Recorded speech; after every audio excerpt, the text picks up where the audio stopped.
CH81। अभय और दीपाली गए सिंह मैंसन। आपने अभी तक पढ़ा। आकाश की बात को सुनकर अभय कहता है, आकाश भाई तुमने तो कहा था कि तुम मेरे साथ परसों मुंबई जाने वाले हो, तो तुम अभी क्यों जा रहे हो? अभय की बात को सुनकर आकाश कहता है, अभय मुझे एक बहुत ही खास जड़ी बूटी आइस लिव चाहिए जो कि कल गोवा में होने वाले ऑक्शन में मिलेगा।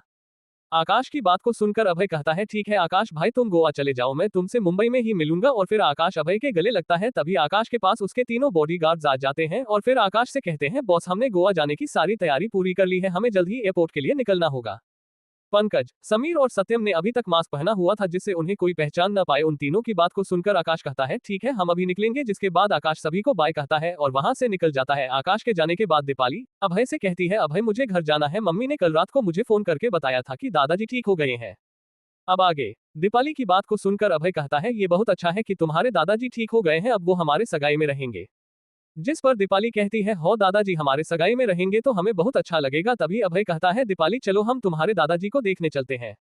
अभय के कहने के बाद अभय और दीपाली वहां से सिंह मैंसन की ओर निकल जाते हैं। वहीं दूसरी ओर आकाश एयरपोर्ट पहुंच गया था और फिर वो चारों एरोप्लेन में बैठ जाते हैं और फिर कुछ देर में एरोप्लेन टेक ऑफ हो जाता है और वो सब गोवा के लिए निकल जाते हैं। कुछ देर में अभय और दीपाली सिंह मैंसन के पास पहुंच जाते हैं और फिर अभय और दीपाली कार से उतरकर अंदर चले जाते हैं। जब वो दोनों अंदर पहुंचते हैं तो वो दोनों देखते हैं कि चार धवल जी के उम्र के ही आदमी सोफे में बैठे हुए थे और धवल जी से बात कर रहे थे। तभी दीपाली दौड़कर धवल जी के पास जाती है और उन्हें गले लगाकर कहती है, दादाजी आप ठीक हो गए? दीपाली को देखकर धवल जी उसके सिर पर हाथ रखते हुए कहते हैं, हो मेरी बच्ची मैं ठीक हो गया हूं। तभी अभय धवल जी के पास आता है और उनके पैर छूता है तो धवल जी अभय के भी सिर में हाथ रखते हुए कहते हैं, अभय बेटा तुम हमेशा खुश रहो। धवल जी के पैर छूने के बाद अभय बारी बारी सभी के पैर को छूता है और फिर दीपाली के मॉम डैड के पैर को छूता है। तभी धवल जी अभय को देखते हुए कहते हैं, अभय तुम 2 सालों में बहुत बड़े हो गए हो। धवल जी की बात को सुनकर अभय मुस्कुरा देता है। तभी धवल जी के पास बैठे बुरे आदमियों में से एक बुरे आदमी की नजर दीपाली के हाथ में पहने हुए ब्रेसलेट में पड़ती है। तो वो आदमी उस ब्रेसलेट को देखते हुए कहते हैं, दीपाली तुम्हारे पास ये ब्रेसलेट कहां से है? उस आदमी की बात को सुनकर दीपाली कहती है, ऋषभ दादाजी ये ब्रेसलेट मुझे अभय के दोस्त ने दिया है। वो आदमी कोई और नहीं बल्कि एंटीक मार्केट में आकाश से जो बुरा आदमी मिला था वही ऋषभ जी थे। दीपाली की बात को सुनकर ऋषभ जी कहते हैं, दीपाली क्या मैं तुम्हारे ब्रेसलेट को देख सकता हूं? ऋषभ जी के कहने पर दीपाली उन्हें ब्रेसलेट को दे देती है और फिर ऋषभ जी उस ब्रेसलेट को ध्यान से देखने लगते हैं। तभी उनकी आंखों में चमक आ जाती है और वो खुश होते हुए कहते हैं, तुम सब बड़ों इसे देखो, इसमें ग्रीन गेम लगा हुआ है। ऋषभ जी की बात को सुनकर सभी ऋषभ जी की तरफ देखने लगते हैं। तभी ऋषभ जी कहते हैं, इस ब्रेसलेट में जो जेड स्टोन लगा हुआ है बहुत पुराना है और मैंने ऐसा ही एक ब्रेसलेट कल देखा था जिसमें रेड जेड स्टोन लगा हुआ था, लेकिन मैंने उस ब्रेसलेट के मालिक से उसे 200 करोड़ रुपए देने का बात किया, लेकिन उसने मुझे वो ब्रेसलेट बेचने से मना कर दिया। ऋषभ जी की बात को सुनकर वही बैठे एक आदमी कहता है, ऋषभ तुम लाल जेड स्टोन के ब्रेसलेट को नहीं ले पाए, लेकिन मेरे पास तो लाल जेड स्टोन रखा हुआ है। ये आदमी कोई और नहीं माही के दादाजी विक्रम चौहान थे। विक्रम जी की बात को सुनकर वहां बैठे सभी लोग विक्रम जी को देखने लगते हैं। तभी सभी लोग एक साथ कहते हैं, तुम्हारे पास लाल जेड स्टोन है? उन सब के पूछने पर विक्रम जी स्माइल करते हुए कहते हैं, हो मेरे पास लाल जेड स्टोन है जिसे मैंने 2.5 महीने पहले 100 करोड़ रुपए में खरीदा था। विक्रम जी की बात को सुनकर सभी चौंकते हुए कहते हैं, तूने लाल जेड स्टोन लिया था तो हमें बताया क्यों नहीं? उन सब की बात को सुनकर विक्रम जी कहते हैं, वो मैंने तुम सबको इसलिए नहीं बताया क्योंकि मैं तुमसे मिलकर तुम सबको जलाना चाहता था। विक्रम जी की बात को सुनकर बाकी चारों उनके तरफ से अपना चेहरा मोड़ लेते हैं, जिसे देखकर विक्रम जी कहते हैं, तो आगे क्या होगा जानिए अगले एपिसोड में मेरे साथ इमॉर्टल गॉड सिस्टम में सिर्फ पॉकेट नोवेल ऐप पर। और साथ ही इस नोवेल को लाइक, सब्सक्राइब और शेयर करें। तो मिलते हैं अगले एपिसोड में। CH82। आकाश की असलियत सभी को पता चल गई। आपने अभी तक पढ़ा। ऋषभ जी की बात को सुनकर वही बैठे एक आदमी कहता है, ऋषभ तुम लाल जेड स्टोन के ब्रेसलेट को नहीं ले पाए, लेकिन मेरे पास तो लाल जेड स्टोन रखा हुआ है। ये आदमी कोई और नहीं माही के दादाजी विक्रम चौहान थे। विक्रम जी की बात को सुनकर वहां बैठे सभी लोग विक्रम जी को देखने लगते हैं। तभी सभी लोग एक साथ कहते हैं, तुम्हारे पास लाल जेड स्टोन है? उन सब के पूछने पर विक्रम जी स्माइल करते हुए कहते हैं, हो मेरे पास लाल जेड स्टोन है जिसे मैंने 2.5 महीने पहले 100 करोड़ रुपए में खरीदा था। विक्रम जी की बात को सुनकर सभी चौंकते हुए कहते हैं, तूने लाल जेड स्टोन लिया था तो हमें बताया क्यों नहीं? उन सबकी बात को सुनकर विक्रम जी कहते हैं, वो मैंने तुम सबको इसलिए नहीं बताया क्योंकि मैं तुमसे मिलकर तुम सबको जलाना चाहता था। विक्रम जी की बात को सुनकर बाकी चारों उनके तरफ से अपना चेहरा मोड़ लेते हैं, जिसे देखकर विक्रम जी कहते हैं, अब आगे। जिसे देखकर विक्रम जी कहते हैं, मुझे जलने की बू आ रही है, तुम्हारी जल रही है ना?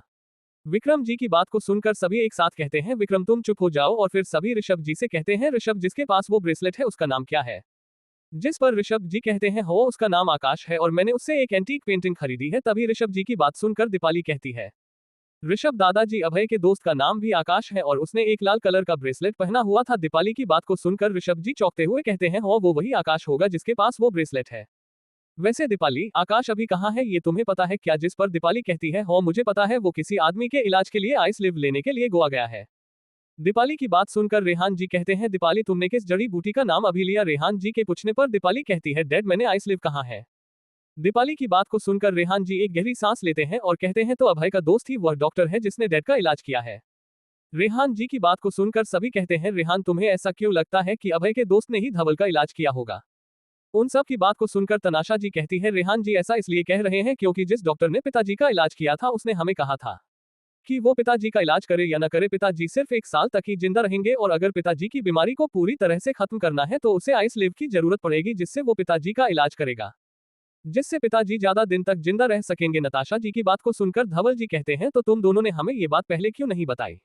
जिस पर रेहान जी कहते हैं, डैड हमने आपको इस बार क्योंकि हम आपको टेंशन नहीं देना चाहते थे और मॉम को तो पहले ही डॉक्टर ने सब कुछ बता दिया था। तभी विक्रम जी कहते हैं, धवल तू चिंता क्यों करता है? आकाश तो तेरे लिए दवाई बनाने के लिए आइस लिव लेने गया है न, तो तू चिंता मत कर, वो तुझे पूरी तरह से ठीक कर देगा। तभी अभय कहता है, हो दादाजी आप चिंता मत कीजिए, मेरा दोस्त आपको पूरी तरह से ठीक कर देगा। तभी धवल जी अपने दोस्तों की तरफ देखते हुए कहते हैं, विक्रम, ऋषभ, श्रवण और वैभव तुम लोग के साथ क्या चल रहा है? जिस पर विक्रम जी कहते हैं, चलना क्या है धवल, मेरी पोती अभी कॉलेज में है और मेरा बिजनेस बहुत अच्छा चल रहा है और खासकर मेरे जड़ी बूटियों की कंपनी, क्योंकि यशोधरा ग्रुप ऑफ कंपनी अपने प्रोडक्ट बनाने के लिए जड़ी बूटी ले रही है। विक्रम जी की बात सुनकर धवल जी कहते हैं, विक्रम ये यशोधरा ग्रुप ऑफ कंपनी कौन सी कंपनी है? मैंने इसका नाम पहले कभी नहीं सुना। तभी आर्या जी कहती है, धवल ये कंपनी ब्यूटी क्रीम और चोट मिटाने वाली क्रीम बनाती है और ये 2.5 महीने पहले ही खुली है और ये कंपनी 2.5 महीने में ही इंडिया की सबसे बड़ी 5वीं कंपनी बन गई है। आप इतने दिनों से बीमारी के कारण बेड पर ही थे, इसलिए आपको उस कंपनी के बारे में कुछ नहीं पता है। आर्या जी की बात को सुनकर धवल जी कहते हैं, इस कंपनी का मालिक बहुत ही इंटेलिजेंट होगा, तभी तो इसने इतनी जल्दी इतनी बड़ी कंपनी खड़ी कर दी। तभी रेहान जी का फोन बजने लगता है और जब रेहान जी अपने फोन को पॉकेट से निकाल कर देते हैं तो वो देखते हैं कि ये फोन उनके सेक्रेटरी का है। रेहान जी फोन उठाकर कहते हैं, तुमने मुझे अभी फोन क्यों किया है? तभी दूसरी ओर से वो आदमी रेहान जी को कुछ कहता है जिसके बाद फोन काट देता है। तभी धवल जी रेहान जी की तरफ देखते हुए कहते हैं, रेहान कर, यह बात है तुम्हारे सेक्रेटरी ने तुम्हें क्यों कॉल किया था? तो आगे क्या होगा जानिए अगले एपिसोड में मेरे साथ इमॉर्टल गॉड सिस्टम में सिर्फ पॉकेट नोवेल ऐप पर, और साथ ही इस नोवेल को लाइक, सब्सक्राइब और शेयर करें। तो मिलते हैं अगले एपिसोड में। CH83 विक्रम जी ने किंजल को फोन किया, आपने अभी तक पढ़ा? विक्रम जी की बात सुनकर धवल जी कहते हैं, विक्रम ये यशोधरा ग्रुप ऑफ कंपनी कौन सी कंपनी है? मैंने इसका नाम पहले कभी नहीं सुना। तभी आर्या जी कहती है, धवल ये कंपनी ब्यूटी क्रीम और चोट मिटाने वाली क्रीम बनाती है और ये 2.5 महीने पहले ही खुली है और ये कंपनी 2.5 महीने में ही इंडिया की सबसे बड़ी 5वीं कंपनी बन गई है। आप इतने दिनों से बीमारी के कारण बेड पर ही थे, इसलिए आपको उस कंपनी के बारे में कुछ नहीं पता है। आर्या जी की बात को सुनकर धवल जी कहते हैं, इस कंपनी का मालिक बहुत ही इंटेलिजेंट होगा, तभी तो इसने इतनी जल्दी इतनी बड़ी कंपनी खड़ी कर दी। तभी रेहान जी का फोन बजने लगता है और जब रेहान जी अपने फोन को पॉकेट से निकाल कर देते हैं तो वो देखते हैं कि ये फोन उनके सेक्रेटरी का है। रेहान जी फोन उठाकर कहते हैं, तुमने मुझे अभी फोन क्यों किया है? तभी दूसरी ओर से वो आदमी रेहान जी को कुछ कहता है जिसके बाद फोन काट देता है। तभी धवल जी रेहान जी की तरफ देखते हुए कहते हैं, रेहान क्या बात है, तुम्हारे सेक्रेटरी ने तुम्हें क्यों कॉल किया था? अब आगे धवल जी के कहने पर रेहान जी कहते हैं, डैड वो चौधरी परिवार के सॉफ्टवेयर को किसी ने हैक कर दिया है और इससे अब हमारे कंपनी के सीक्रेट डॉक्यूमेंट को चोरी होने का खतरा हो सकता है, क्योंकि हम भी चौधरी परिवार के सॉफ्टवेयर का उपयोग करते हैं। रेहान जी के बात को सुनकर सभी कहते हैं, रेहान तुम चिंता मत करो, तुम्हारे सीक्रेट डॉक्यूमेंट को कुछ नहीं होगा। तभी तरुण जी कहते हैं, अभी अभी एक नई कंपनी खुली है जिसने बहुत ही अच्छा वाइन बनाया है, मैंने उसे सिर्फ एक बार ही चखा है, उसका टेस्ट बहुत ही अच्छा था, लेकिन खराब बात यह है कि वो अभी तक मार्केट में नहीं उतरी है। मैंने उस कंपनी की CEO से बात की, तब भी उसने मुझे अभी वो वाइन देने से मना कर दिया। तरुण जी की बात को सुनकर विक्रम जी कहते हैं, वैसे तरुण उस कंपनी की CEO का नाम क्या है? जिस पर तरुण जी कहते हैं, उसका नाम किंजल है, तुम तो उसे जानते ही होगे, वो यशोधरा ग्रुप ऑफ कंपनी की CEO है। तरुण जी की बात को सुनकर विक्रम जी मुस्कुराते हैं और फिर अपने पॉकेट से अपने फोन को निकालते हैं और आकाश को फोन लगाने लगते हैं, लेकिन आकाश फोन को नहीं उठाता है क्योंकि अभी वो एरोप्लेन में था। तो विक्रम जी किंजल को फोन लगाने लगते हैं, कुछ रिंग के बाद किंजल फोन उठा लेती है। तभी विक्रम जी कहते हैं, किंजल मैंने सुना है कि आकाश ने वाइन की एक नई कंपनी खोली है। किंजल, हो विक्रम जी, बॉस ने एक वाइन बनाई है और उसके लिए हमने एक कंपनी खोली है। विक्रम जी, तो किंजल क्या मुझे अभी वो वाइन मिल सकती है? मैंने सुना है कि उस वाइन का टेस्ट बहुत ही अच्छा है। किंजल, हो मैं आपके लिए एक बोतल संजीवनी वाइन भेजवा दूंगी, आप मुझे बता दीजिए कि आप कहाँ है। विक्रम जी, किंजल मैं अभी लखनऊ में हूँ, लेकिन वैसे संजीवनी वाइन की कीमत कितनी है?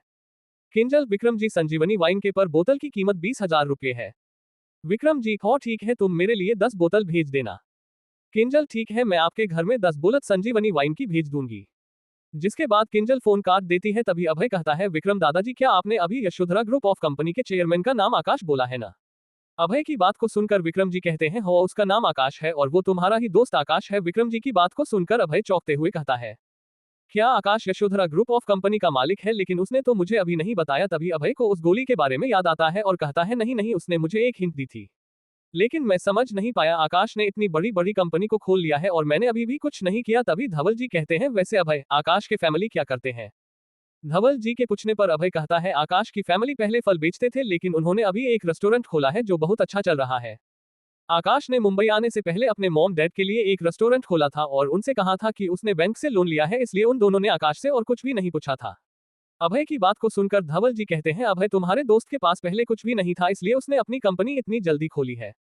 लेकिन तुम्हारे पास सब कुछ है, तुम्हारे डैड की कंपनी है जिसे तुम्हें आगे चलाना है, इसलिए तुम चिंता मत करो। धवल जी के समझाने पर अभय सब कुछ समझ जाता है। तभी धवल जी अपने बाकी तीनों दोस्तों को देखकर कहते हैं, विक्रम ने तो अपने बारे में बता दिया, अब तुम तीनों अपने अपने बारे में बताओ। तभी तरुण जी कहते हैं, मैंने तो अपने बेटे को अपना सारा बिजनेस सौंप दिया है और रही मेरे पोते निखिल की, तो वो अभी मुंबई यूनिवर्सिटी में पढ़ाई कर रहा है। तो आगे क्या होगा जानिए अगले एपिसोड में मेरे साथ। इमॉर्टल गॉड सिस्टम में सिर्फ पॉकेट नोवेल ऐप पर, और साथ ही इस नोवेल को लाइक, सब्सक्राइब और शेयर करें। तो मिलते हैं अगले एपिसोड में। CH84 आकाश गया गोवा के इंपीरियल हॉल। आपने अभी तक पढ़ा। आकाश ने मुंबई आने से पहले अपने मॉम डैड के लिए एक रेस्टोरेंट खोला था और उनसे कहा था कि उसने बैंक से लोन लिया है, इसलिए उन दोनों ने आकाश से और कुछ भी नहीं पूछा था। अभय की बात को सुनकर धवल जी कहते हैं, अभय, तुम्हारे दोस्त के पास पहले कुछ भी नहीं था, इसलिए उसने अपनी कंपनी इतनी जल्दी खोली है, लेकिन तुम्हारे पास सब कुछ है, तुम्हारे डैड की कंपनी है जिसे तुम्हें आगे चलाना है, इसलिए तुम चिंता मत करो। धवल जी के समझाने पर अभय सब कुछ समझ जाता है। तभी धवल जी अपने बाकी तीनों दोस्तों को देखकर कहते हैं, विक्रम ने तो अपने बारे में बता दिया, अब तुम तीनों अपने अपने बारे में बताओ। तभी तरुण जी कहते हैं, मैंने तो अपने बेटे को अपना सारा बिजनेस सौंप दिया है और रही मेरे पोते निखिल की, तो वो अभी मुंबई यूनिवर्सिटी में पढ़ाई कर रहा है। अब आगे। और फिर वैभव जी कहते हैं, मेरा तो कुछ दिनों बाद रिटायर होने वाला है और मेरा बेटा अपना बिजनेस चला रहा है, और वही मेरा पोता करण भी अभी मुंबई यूनिवर्सिटी में पढ़ाई कर रहा है। तभी आर्या जी कहती है, धवल, कुछ दिन पहले हमारा खोया हुआ पोता मिल गया है और वो अभी मुंबई यूनिवर्सिटी में पढ़ाई कर रहा है। आर्या जी की बात को सुनकर धवल जी कहते हैं, आर्या, ये बात तुमने मुझे पहले क्यों नहीं बताया था? हमें अपने पोते से मिलने मुंबई जाना चाहिए। तभी आर्या जी कहती है, हमें अपने पोते से तो मिलने जाना चाहिए, लेकिन आप अभी ही ठीक हुए हैं और आपको अभी कहीं भी आना जाना नहीं चाहिए। अभय और दीपाली की सगाई में हमारा पूरा परिवार होगा, तो वहां हम अपने पोते से मिल लेंगे। जिस पर धवल जी अपना सिर हौ में हिलाते हुए कहते हैं, हो, हम वही अपने पोते से मिल लेंगे, पता नहीं वो इतने सालों से कैसा रहा होगा। जिस पर आर्या जी कहती है, हो, हमारा पोता इतने सालों में कैसा रहा होगा। ये सब कहते हुए उन दोनों के आंखों में आंसू आ जाते हैं। उन दोनों के आंख में आंसू को देखकर सभी लोग उनसे कहते हैं, तुम दोनों इस बात की क्यों फिक्र कर रहे हो? वैसे भी अब तुम्हारा पोता घर वापस आ गया है, इसलिए तुम दोनों को खुश होना चाहिए। उन सभी की बात को सुनकर आर्या जी और धवल जी अपने आंख में आए आंसू को पोंछते हैं और कहते हैं, हो, तुम सब सही कह रहे हो, हम अपने पोते के घर वापस आ जाने पर खुश होना चाहिए। ऐसे ही सभी बात कर रहे थे और वही आकाश शाम 6 बजे तक गोवा पहुंच गया था। और फिर एयरपोर्ट से निकलने के बाद आकाश और उसके तीनों बॉडीगार्ड्स एक सुनसान जगह में चले जाते हैं जहां पर कोई भी कार नहीं आ जा रहा था। आकाश ने अपने और अपने तीनों बॉडीगार्ड्स के ऊपर इनविजिबल तालिस्मान लगा दिया था, जिससे उन्हें कोई भी न देख पाए। और फिर आकाश अपने स्टोरेज रिंग से अपने कार को निकालता है और वो सभी कार में बैठकर वहां से चले जाते हैं। आकाश का कार भी अभी इनविजिबल मोड में था। और फिर कुछ दूर जाने के बाद आकाश अपने कार के इनविजिबल मोड को बंद कर देता है, क्योंकि उस जगह पर कोई भी नहीं था। जिसके बाद आकाश कहता है, हम सभी को कुछ खा लेना चाहिए, इसलिए हम सभी किसी रेस्टोरेंट में चलते हैं। तभी पंकज कहता है, बॉस, मैंने गोवा में इंपीरियल हॉल के बारे में बहुत सुना है। पंकज की बात को सुनकर आकाश मुस्कुराते हुए कहता है, तुम तीनों को इंपीरियल हॉल जाना है न? जिस पर तीनों खुश होते हुए हो कहते हैं। तो आकाश कहता है, ठीक है, हम सब इंपीरियल हॉल चलेंगे। इतना कहकर आकाश कार को इंपीरियल हॉल की तरफ मोड़ देता है और फिर वो चारों कुछ समय बाद इंपीरियल हॉल के पास पहुंच जाते हैं और फिर कार को पार्किंग में पार्क करके इंपीरियल हॉल के अंदर चले जाते हैं और फिर अंदर जाकर एक खाली टेबल में बैठ जाते हैं।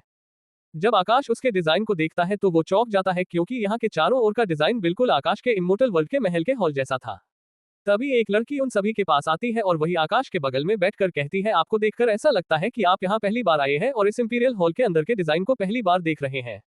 उस लड़की की बात को सुनकर आकाश उस लड़की की तरफ देखते हुए कहता है, नहीं, मैंने ये डिजाइन पहले भी देख रखा है।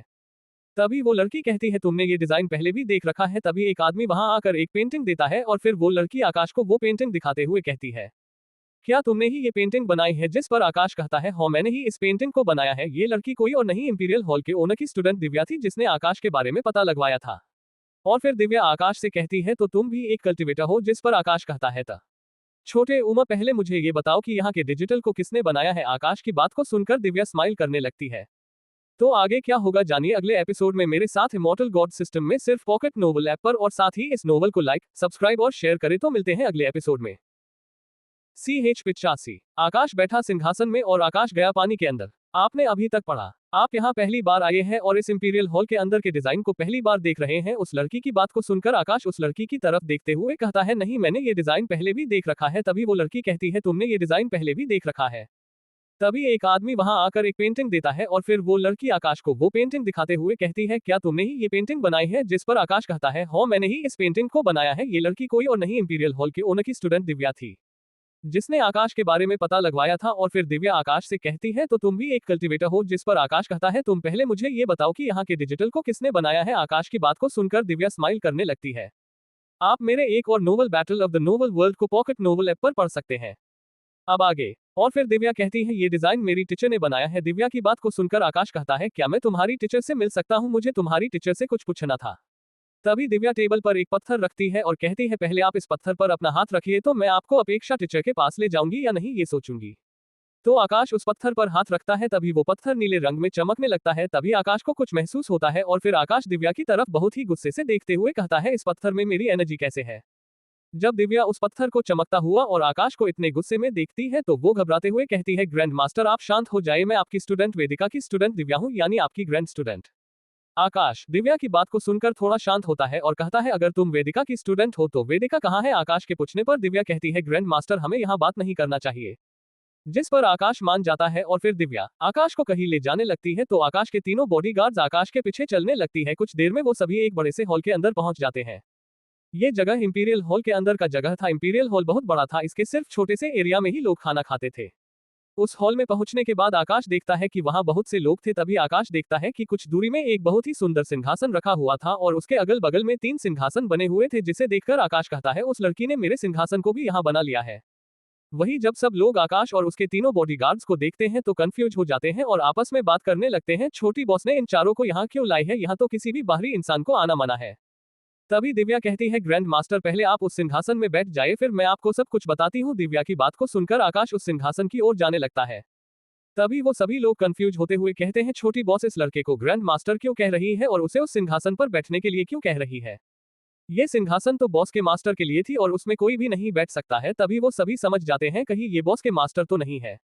वो सभी ये सब सोच ही रहे थे कि तभी आकाश उस सिंहासन के पास जाकर बैठ जाता है। जब आकाश उस सिंहासन में बैठता है तभी उस सिंहासन में लगे डायमंड चमकने लगते हैं, जिसे देखकर वहां से सारे लोग अपने घुटनों में आ जाते हैं और अपना सर नीचे झुका लेते हैं। सभी को ऐसा करते हुए देखकर पंकज, समीर और सत्यम हैरान हो जाते हैं और वो तीनों भी अपने घुटनों के बल आ जाते हैं।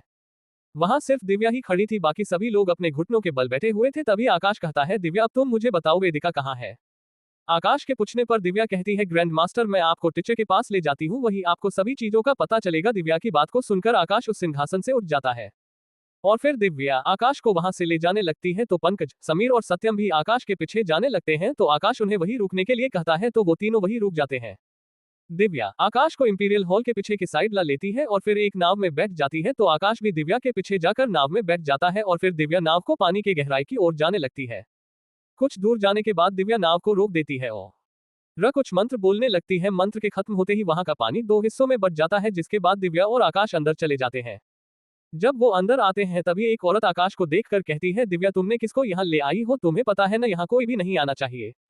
तो आगे क्या होगा जानिए अगले एपिसोड में मेरे साथ इमॉर्टल गॉड सिस्टम में सिर्फ पॉकेट नोवेल ऐप पर, और साथ ही इस नोवेल को लाइक, सब्सक्राइब और शेयर करें। तो मिलते हैं अगले एपिसोड में। CH86 आकाश पहुंचा वेदिका के पास और वेदिका की खराब हालत। आपने अभी तक पढ़ा, वही आपको सभी चीजों का पता चलेगा। दिव्या की बात को सुनकर आकाश उस सिंहासन से उठ जाता है और फिर दिव्या आकाश को वहां से ले जाने लगती है। तो पंकज, समीर और सत्यम भी आकाश के पीछे जाने लगते हैं तो आकाश उन्हें वही रुकने के लिए कहता है तो वो तीनों वही रुक जाते हैं। दिव्या आकाश को इंपीरियल हॉल के पीछे की साइड ला लेती है और फिर एक नाव में बैठ जाती है। तो आकाश भी दिव्या के पीछे जाकर नाव में बैठ जाता है और फिर दिव्या नाव को पानी के गहराई की ओर जाने लगती है। कुछ दूर जाने के बाद दिव्या नाव को रोक देती है और कुछ मंत्र बोलने लगती है। मंत्र के खत्म होते ही वहां का पानी 2 हिस्सों में बंट जाता है, जिसके बाद दिव्या और आकाश अंदर चले जाते हैं। जब वो अंदर आते हैं तभी एक औरत आकाश को देखकर कहती है, दिव्या तुमने किसको यहाँ ले आई हो? तुम्हें पता है ना यहाँ कोई भी नहीं आना चाहिए।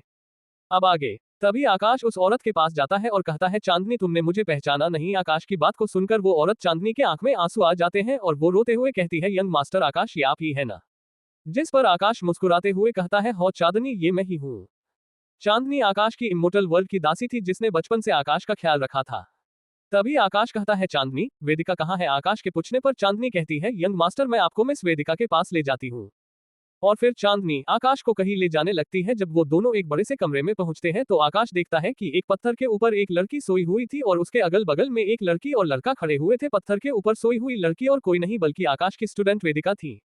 वेदिका को देखकर आकाश कहता है, चांदनी वेदिका को क्या हुआ है? तभी उन दोनों लड़की और लड़के का ध्यान आकाश की तरफ जाता है। आकाश के पूछने पर चांदनी कहती है, यंग मास्टर जब आपके दोस्तों ने बताया कि आपने बिजली परीक्षा को फेल कर लिया है जिसके कारण आपकी मृत्यु हो गई है, लेकिन मिस वेदिका को उनकी बातों में भरोसा नहीं हुआ और वो आपको खोजने की हर मुमकिन कोशिश करने लगी। तभी एक दिन आपकी एनर्जी दूसरे ग्रह में महसूस हुई तो वो पृथ्वी में आने की तैयारी की, लेकिन जब हम दोनों पृथ्वी में आ रहे थे तो हम दोनों को इस ग्रह के कानून के कारण बहुत चोट लग गई थी जिससे मैले देकर ठीक हो गई। लेकिन मिस वेदिका को बहुत गहरी चोट आई थी जिससे घिरे घिरे उनकी हॉल ऐसी हो गई। अब वो एक महीने में सिर्फ 4 दिनों तक ही होश में रहती है और बाकी दिन वो ऐसे ही रहती है।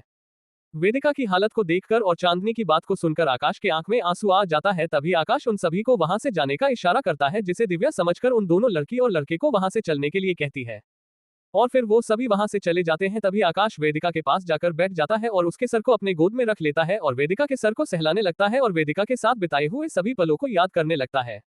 वही जब सभी वहां से बाहर आ जाते हैं तो वो दोनों लड़की और लड़का दिव्या से कहते हैं, दिव्या क्या वो हमारे ग्रैंड मास्टर है? जिस पर दिव्या अपना सर हो में हिलाते हुए कहती है, हो वो हमारे ग्रैंड मास्टर है और अब तुम दोनों को ग्रैंड मास्टर के साथ रहना होगा उनकी मदद करने के लिए। ये सब हमसे टीचर ने कहा है, इसलिए तुम दोनों हर वक्त ग्रैंड मास्टर के साथ रहोगे।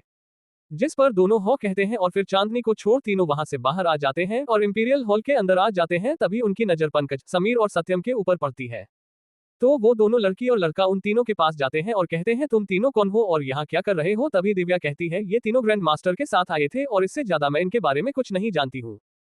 तभी पंकज कहता है, हम तीनों बॉस के बॉडीगार्ड्स हैं। तभी दिव्या कहती है, ठीक है तुम यही रुको, ग्रैंड मास्टर थोड़ी देर बाद आएंगे। अगली सुबह आकाश वहां से चांदनी के पास जाता है और कहता है, चांदनी वेदिका के इस हालत को तुमने ठीक करने की कोशिश नहीं की थी क्या? आकाश के सवाल को सुनकर चांदनी कहती है, यंग मास्टर आप तो जानते ही हैं न कि मिस वेदिका को ठीक करने के लिए ड्रैगन लिव, फायर फ्रूट और फायर ग्रास की जरूरत है। ये सभी औषधि जड़ी बूटी तो इमोर्टल वर्ल्ड में ही बहुत मुश्किल से मिलती है, तो इस ग्रह में तो उन तीनों जड़ी बूटियों का मिलना तो नामुमकिन है। तभी आकाश कहता है, चांदनी तुम चिंता मत करो, मैं इस तीनों जड़ी बूटियों को किसी भी हालत में ढूंढ कर ला लूंगा और वेदिका का इलाज कर दूंगा। तो आगे क्या होगा जानिए अगले एपिसोड में मेरे साथ इमॉर्टल गॉड सिस्टम में सिर्फ पॉकेट नोवेल ऐप पर, और साथ ही इस नोवेल को लाइक, सब्सक्राइब और शेयर करें। तो मिलते हैं अगले एपिसोड में। CH87 आकाश के मरने के बाद की कहानी आपने अभी तक पढ़ा? तो वो दोनों लड़की और लड़का उन तीनों के पास जाते हैं और कहते हैं, तुम तीनों कौन हो और यहाँ क्या कर रहे हो? तभी दिव्या कहती है, ये तीनों ग्रैंड मास्टर के साथ आए थे और इससे ज्यादा मैं इनके बारे में कुछ नहीं जानती हूँ। तभी पंकज कहता है, हम तीनों बॉस के बॉडीगार्ड्स हैं। तभी दिव्या कहती है, ठीक है तुम यही रुको, ग्रैंड मास्टर थोड़ी देर बाद आएंगे। अगली सुबह आकाश वहां से चांदनी के पास जाता है और कहता है, चांदनी वेदिका के इस हालत को तुमने ठीक करने की कोशिश नहीं की थी क्या? आकाश के सवाल को सुनकर चांदनी कहती है, यंग मास्टर आप तो जानते ही हैं न कि मिस वेदिका को ठीक करने के लिए ड्रैगन लिव, फायर फ्रूट और फायर ग्रास की जरूरत है। ये सभी औषधि जड़ी बूटी तो इमोर्टल वर्ल्ड में ही बहुत मुश्किल से मिलती है, तो इस ग्रह में तो उन तीनों जड़ी बूटियों का मिलना तो नामुमकिन है। तभी आकाश कहता है, चांदनी तुम चिंता मत करो, मैं इस तीनों जड़ी बूटियों को किसी भी हालत में ढूंढ कर ला लूंगा और वेदिका का इलाज कर दूंगा। अब आगे आकाश की बात को सुनकर चांदनी कहती है, हो यंग मास्टर मुझे आप पर भरोसा है, लेकिन यंग मास्टर मुझे ये समझ में नहीं आ रहा है कि आप तो बहुत ताकतवर थे, तो आप बिजली परीक्षा पास कैसे नहीं कर पाए? चांदनी के सवाल को सुनकर आकाश को उस दिन जो कुछ भी हुआ था वो सब याद आ जाता है और आकाश को बहुत गुस्सा आने लगता है और आकाश बहुत ही गुस्से के साथ बोलता है, मैंने बिजली परीक्षा फेल नहीं किया था, बल्कि उन दोनों ने जब मैंने बिजली परीक्षा को पास कर लिया था तो मुझे धोखे से मार दिया था। आकाश की बात को सुनकर चांदनी कहती है, उन दोनों ने ऐसा किया था, वो दोनों तो आपके बहुत अच्छे दोस्त थे। तभी आकाश कहता है, इन सब बात को छोड़ो, मुझे तुम ये बताओ कि तुम दो कब पृथ्वी में आए हो? जिस पर चांदनी कहती है, यंग मास्टर हमें पृथ्वी में आए 20 साल हो गए हैं। मैंने और वेदिका ने आपको इन 20 साल में ढूंढने की बहुत कोशिश की थी, लेकिन हम आपको ढूंढ नहीं पाए। वेदिका ने भी इंपीरियल हॉल को इसीलिए बनाया था कि वो सभी आपको ढूंढ सके और आपकी मदद कर पाए। और करीब 4 साल से वेदिका ऐसे ही है, वो सिर्फ एक महीने में 4 दिन के लिए जागती है। जब वो पिछले बार जागी थी तो उसे आपका बनाया हुआ पेंटिंग मिला था, तो उसने सभी को आपको ढूंढने के लिए कहा था, लेकिन आपकी जानकारी कुछ दिन पहले दिव्या को मिली थी, लेकिन आप कहाँ थे ये किसी भी को पता नहीं चल पा रहा था। चांदनी की बात को सुनकर आकाश शॉक्ड हो जाता है, क्योंकि वो दोनों 20 साल पहले ही पृथ्वी में आ गए थे और उन्होंने उसे खोजने के लिए बहुत कुछ किया था। और फिर आकाश कहता है, मुझे यहाँ से अभी जाना होगा, क्योंकि यहाँ आज एक ऑक्शन होने वाला है जिसमें आइस लिव ऑक्शन होगी, जिसे मुझे खरीदना होगा क्योंकि मुझे किसी की जान बचानी है। आकाश की बात को सुनकर चांदनी आकाश को कुछ नहीं कहती है और फिर आकाश वहां से चला जाता है। जब आकाश इंपीरियल हॉल के अंदर पहुंचता है तो वहां के सभी लोग अपने घुटनों में आ जाते हैं, सिर्फ आकाश के तीनों ग्रैंड स्टूडेंट के। सभी को ऐसे घुटनों में देखकर आकाश कहता है, तुम सब अब खड़े हो सकते हो। आकाश की बात को सुनकर सभी खड़े हो जाते हैं और फिर आकाश सबको वहां से जाने का इशारा करता है तो सभी लोग वहां से चले जाते हैं। वहां सिर्फ आकाश के तीनों ग्रैंड स्टूडेंट और उसके तीनों गार्ड्स ही बचे हुए थे। तभी आकाश सिंहासन के पास जाता और उसमें बैठ जाता है और फिर अपने तीनों ग्रैंड स्टूडेंट को देखते हुए कहता है, तुम तीनों मेरे पास आओ और अपने अपने सिंहासन में बैठ जाओ। आकाश की बात को सुनकर उसके तीनों स्टूडेंट आकर अपने अपने सिंहासन में बैठ जाते हैं, जिसके बाद आकाश उन तीनों को देखते हुए कहता है, मुझे तो दिव्या का नाम पता है लेकिन मैं तुम दोनों को नहीं जानता हूँ। आकाश के सवाल को सुनकर वो दोनों लड़की और लड़का कहते हैं, हम दोनों का नाम ईशा और ईशान है। उन दोनों के नाम को आकाश सुनता है और फिर अपने तीनों ग्रैंड स्टूडेंट को देखते हुए कहता है, मैं पहली बार तुम तीनों से मिला हूँ, इसलिए मुझे तुम्हें गिफ्ट देना चाहिए। इतना कहकर आकाश कुछ तकनीक अपने स्टोरेज रिंग से निकालता है और फिर अपने तीनों ग्रैंड स्टूडेंट को देते हुए कहता है, ये तकनीकें बहुत शक्तिशाली है। इस तकनीक को तुम्हारी टीचर ने भी नहीं सीखा है, क्योंकि इस तकनीक को मैंने उस वक्त बनाया था जब मैं एक देवता बनने वाला था, इसलिए ये तकनीक मेरे छोड़ और किसी भी ने नहीं सीखा है। आकाश की बात को सुनकर उन तीनों को कुछ समझ में नहीं आता, पर वो तीनों उन तकनीकों को देखकर बहुत खुश होते हैं। जिसके बाद दिव्या कहती है, ए ग्रैंड मास्टर, मेरे दोनों जूनियर से आपके साथ रहेंगे और आपकी मदद करने की पूरी कोशिश करेंगे। दिव्या की बात को सुनकर आकाश अपना सर में हिलाता है।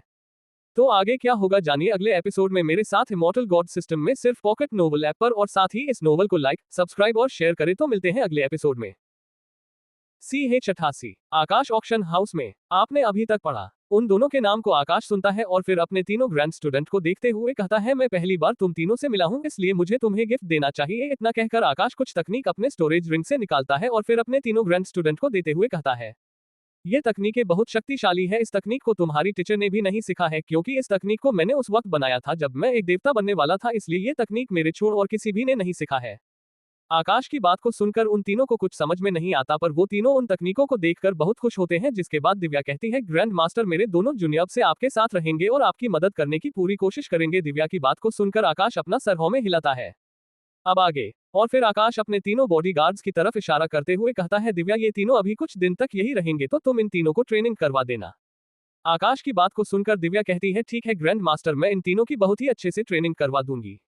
जिसके बाद आकाश कहता है, हो तुम इन तीनों की ट्रेनिंग करवा देना, मुझे अभी यहाँ से जाना होगा। तभी दिव्या कहती है, हो ग्रैंड मास्टर, आप चले जाए, कुछ ही समय में ऑक्शन शुरू होने वाला है और मैंने आपके साथ जाने के लिए कुछ आदमियों को तैयार किया है। इतना कहकर दिव्या ताली बजाती है, तभी वहां दो आदमी आ जाते हैं तो दिव्या उन दो की तरफ इशारा करते हुए कहती है, ग्रैंड मास्टर, ये चारों अब से आपके साथ रहेंगे और मेरे दोनों जूनियर भी आपके साथ जाएंगे। दिव्या की बात को सुनकर आकाश अपना सर में हिलाता है और फिर कहता है, ठीक है, अब मैं यहाँ से चलता हूँ। इतना कहकर आकाश अपने सिंहासन से उठता है और फिर पंकज, समीर और सत्यम के पास जाकर कहता है, तुम तीनों कुछ दिन तक यही रहकर ट्रेनिंग करोगे, जिसके बाद मैं तुम तीनों को बुला लूंगा। आकाश की बात सुनकर तीनों जी बॉस कहते हैं और फिर आकाश वहां से जाने लगता है। तो आकाश के दोनों ग्रैंड स्टूडेंट और वो दोनों आदमी आकाश के साथ जाने लगते हैं। इंपीरियल हॉल के बाहर आकर आकाश अपने कार में बैठ जाता है और उसके दोनों ग्रैंड स्टूडेंट भी आकाश के साथ बैठ जाते हैं और फिर आकाश कार चालू करके जहां ऑक्शन होने वाला था उस तरफ बढ़ा देता है और वो दोनों आदमी एक अलग कार में आकाश के पीछे जाने लगते हैं। कुछ देर में सभी जहां ऑक्शन होने वाला था वहां पहुंच जाते हैं और फिर आकाश कार को पार्क कर देता है और फिर सभी कार से बाहर निकल जाते हैं। तभी आकाश अपने पॉकेट से फोन निकालता है और फिर किंजल को फोन लगाता है। कुछ ही रिंग में किंजल फोन उठा लेती है तो आकाश कहता है, किंजल तुम कहाँ हो? मैं जहां ऑक्शन हो रहा है वहां पर पहुंच गया हूँ। आकाश की बात को सुनकर किंजल कहती है, ठीक है बॉस, मैं वहां आती हूँ। इतना कहकर किंजल फोन काट देती है और फिर कुछ समय में किंजल वहां आ जाती है जहां पर सभी लोग थे। किंजल आकाश के पास आकर कहती है गुड मॉर्निंग बॉस, जिस पर आकाश भी किंजल को गुड मॉर्निंग विश करता है। तभी किंजल की नजर आकाश के उन दोनों आदमियों पर पड़ती है। उन सभी को देखकर किंजल कहती है, बॉस ये दोनों कौन है? किंजल के सवाल को सुनकर आकाश कहता है, मेरे नए बॉडीगार्ड्स है। किंजल ने आकाश के दोनों ग्रैंड स्टूडेंट को नहीं देखा था, क्योंकि वो दोनों कार के रुकने के तुरंत बाद अदृश्य तिलिस्मान का उपयोग करके गायब हो गए थे। किंजल आकाश की बात को सुनकर कहती है, तो बॉस आपके उन तीनों बॉडीगार्ड्स का क्या हुआ जिन्हें आपके पेरेंट्स ने आपके लिए लगाया था? आपने नए बॉडीगार्ड्स क्यों लगा लिए? आप तो बहुत ही ज्यादा ताकतवर है, न तो आपको बॉडीगार्ड्स की क्या जरूरत है? किंजल की बात को सुनकर आकाश कहता है, किंजल तुमने सही कहा, मुझे बॉडीगार्ड्स की कोई जरूरत नहीं है, लेकिन इन दोनों को मैंने अपने लिए नहीं लगाया है, ये तो मेरे ग्रैंड स्टूडेंट्स ने मेरे लिए लगाया है। और मेरे पेरेंट्स ने जो मेरे लिए बॉडीगार्ड्स लगाया था वो सभी ट्रेनिंग करने के लिए गए हैं और वो तीनों कुछ दिन में वापस आ जाएंगे। आकाश की बात को सुनकर किंजल कंफ्यूज होते हुए कहती है, बॉस आपका स्टूडेंट कब बना और आपके ग्रैंड स्टूडेंट्स कब से आ गए हैं? किंजल की बात को सुनकर आकाश स्माइल करते हुए कहता है, किंजल मैं तुम्हें बाद में बताऊंगा, लेकिन हमें अभी भी ऑक्शन के लिए चलना चाहिए। आकाश की बात को सुनकर किंजल आकाश को अंदर ले जाने लगती है और कहती है, बॉस हमें ऑक्शन में एक पर्सनल रूम मिला है। तभी किंजल के पास एक लड़की आती है और किंजल से कहती है, किंजल यार तू कहाँ चली गई थी? मैं तुझे कब से ढूंढ रही हूँ। उस लड़की की बात को सुनकर किंजल कहती है, अदिति मैं तो बस अपने बॉस को यहाँ लाने के लिए गई थी। तो आगे क्या होगा जानिए अगले एपिसोड में मेरे साथ इमॉर्टल गॉड सिस्टम में सिर्फ पॉकेट नोवेल ऐप पर, और साथ ही इस नोवेल को लाइक, सब्सक्राइब और शेयर करें। तो मिलते हैं अगले एपिसोड में। CH89 अनटाइटल्ड चैप्टर आपने अभी तक पढ़ा, लेकिन इन दोनों को मैंने अपने लिए नहीं लगाया है, ये तो मेरे ग्रैंड स्टूडेंट्स ने मेरे लिए लगाया है, और मेरे पेरेंट्स ने जो मेरे लिए बॉडीगार्ड्स लगाया था वो सभी ट्रेनिंग करने के लिए गए हैं, और वो तीनों कुछ दिन में वापस आ जाएंगे। आकाश की बात को सुनकर किंजल कंफ्यूज होते हुए कहती है, बॉस आपका स्टूडेंट कब बना और आपके ग्रैंड स्टूडेंट्स कब से आ गए हैं? किंजल की बात को सुनकर आकाश स्माइल करते हुए कहता है, किंजल मैं तुम्हें बाद में बताऊंगा, लेकिन हमें अभी भी ऑक्शन के लिए चलना चाहिए। आकाश की बात को सुनकर किंजल आकाश को अंदर ले जाने लगती है और कहती है, बॉस हमें ऑक्शन में एक पर्सनल रूम मिला है। तभी किंजल के पास एक लड़की आती है और किंजल से कहती है, किंजल यार तू कहाँ चली गई थी? मैं तुझे कब से ढूंढ रही हूँ। उस लड़की की बात को सुनकर किंजल कहती है, अदिति मैं तो बस अपने बॉस को यहाँ लाने के लिए गई थी। अब आगे किंजल की बात को सुनकर वह लड़की आकाश और उन दोनों आदमियों की तरफ देखती है और फिर कहती, ये हैंडसम लड़का ही तुम्हारा बॉस है न, राइट? उस लड़की की बात को सुनकर किंजल कहती है, पायल तुम सही कह रही हो, यही मेरे बॉस है आकाश सिंह। किंजल की बात को सुनकर वो लड़की पायल आकाश के पास जाकर कहती है, मिस्टर आकाश किंजल आपके बारे में बहुत तारीफ करती है। मैंने कभी भी किंजल के मुंह से किसी लड़के की तारीफ करते हुए नहीं सुना है। तुम पहले हो जिसकी किंजल ने तारीफ की है। और साथ ही मेरे दोनों फ्रेंड निधि और एजे ने भी। मैं इन तीनों की बात को सुनकर सोचती थी कि ये तीनों तुम्हारे बारे में बहुत ही ज्यादा बोल रहे थे, लेकिन तुम्हें देखकर मुझे समझ आ गया है कि ये तीनों तुम्हारे बारे में बहुत कम कह रहे थे। आकाश पायल की बात को सुनकर मुस्कुरा देता है और कहता है, आपकी तारीफ के लिए शुक्रिया। आकाश की बात को सुनकर पायल कहती है, इसकी कोई जरूरत नहीं है, तुम सच में बहुत ही ज्यादा हैंडसम हो।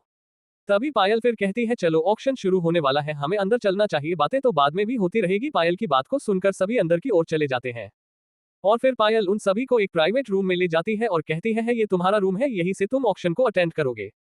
तभी आकाश कहता है, मिस पायल किंजल ने आपको बताया था कि मैं इस ऑक्शन में कुछ बेचना चाहता हूँ। आकाश की बात को सुनकर पायल कहती है, आकाश तुम्हें मुझे मिस पायल कहने की कोई जरूरत नहीं है, तुम मुझे पायल कह सकते हो। और रही बात कि तुम्हें कुछ ऑक्शन कराना है तो तुम उसे मुझे बता दो, मैं उसे ऑक्शन में रजिस्टर करवा दूंगी। पायल की बात को सुनकर आकाश कहता है, पायल क्या तुम मेरे लिए यहाँ एक कागज, ब्रश और कलर्स मंगवा सकती हो? आकाश की बात को सुनकर पायल अपना फोन निकालती है और किसी से आकाश के लिए कागज, ब्रश और कलर्स लाने के लिए कहती है। कुछ ही देर में एक आदमी वहां कागज, ब्रश और कलर्स लाने देता है। आकाश कागज, ब्रश और कलर्स लेकर पेंटिंग बनाने लगता है। आकाश की पेंटिंग बनाने की रफ्तार बहुत ही ज्यादा थी, इस कारण पायल और किंजल उसे देख नहीं पा रहे थे। लगभग 10 मिनट में ही आकाश ने एक पेंटिंग बनाकर तैयार कर दी थी, जिसे देखकर किंजल और पायल हैरान रह जाते हैं, क्योंकि पेंटिंग बहुत ही ज्यादा सुंदर बना था और उस पेंटिंग को देखकर ऐसा लग रहा था कि अंदर के सभी दृश्य जिंदा हो। तभी आकाश कहता है, पायल तुम्हें इस पेंटिंग को ऑक्शन में देना है? तो पायल उस पेंटिंग को पकड़कर कहती है, हाँ मैं इस पेंटिंग को ऑक्शन के लिए रजिस्टर करवा देती हूँ। इतना कहकर पायल वहां से चली जाती है और फिर कुछ देर में ऑक्शन शुरू हो जाता है। सबसे पहले होस्ट स्टेज में आता है और कहता है, हेलो एवरीवन, आप सभी को जिसका इंतजार था वो घड़ी आ चुकी है, अब हम इस ऑक्शन को शुरू करते हैं।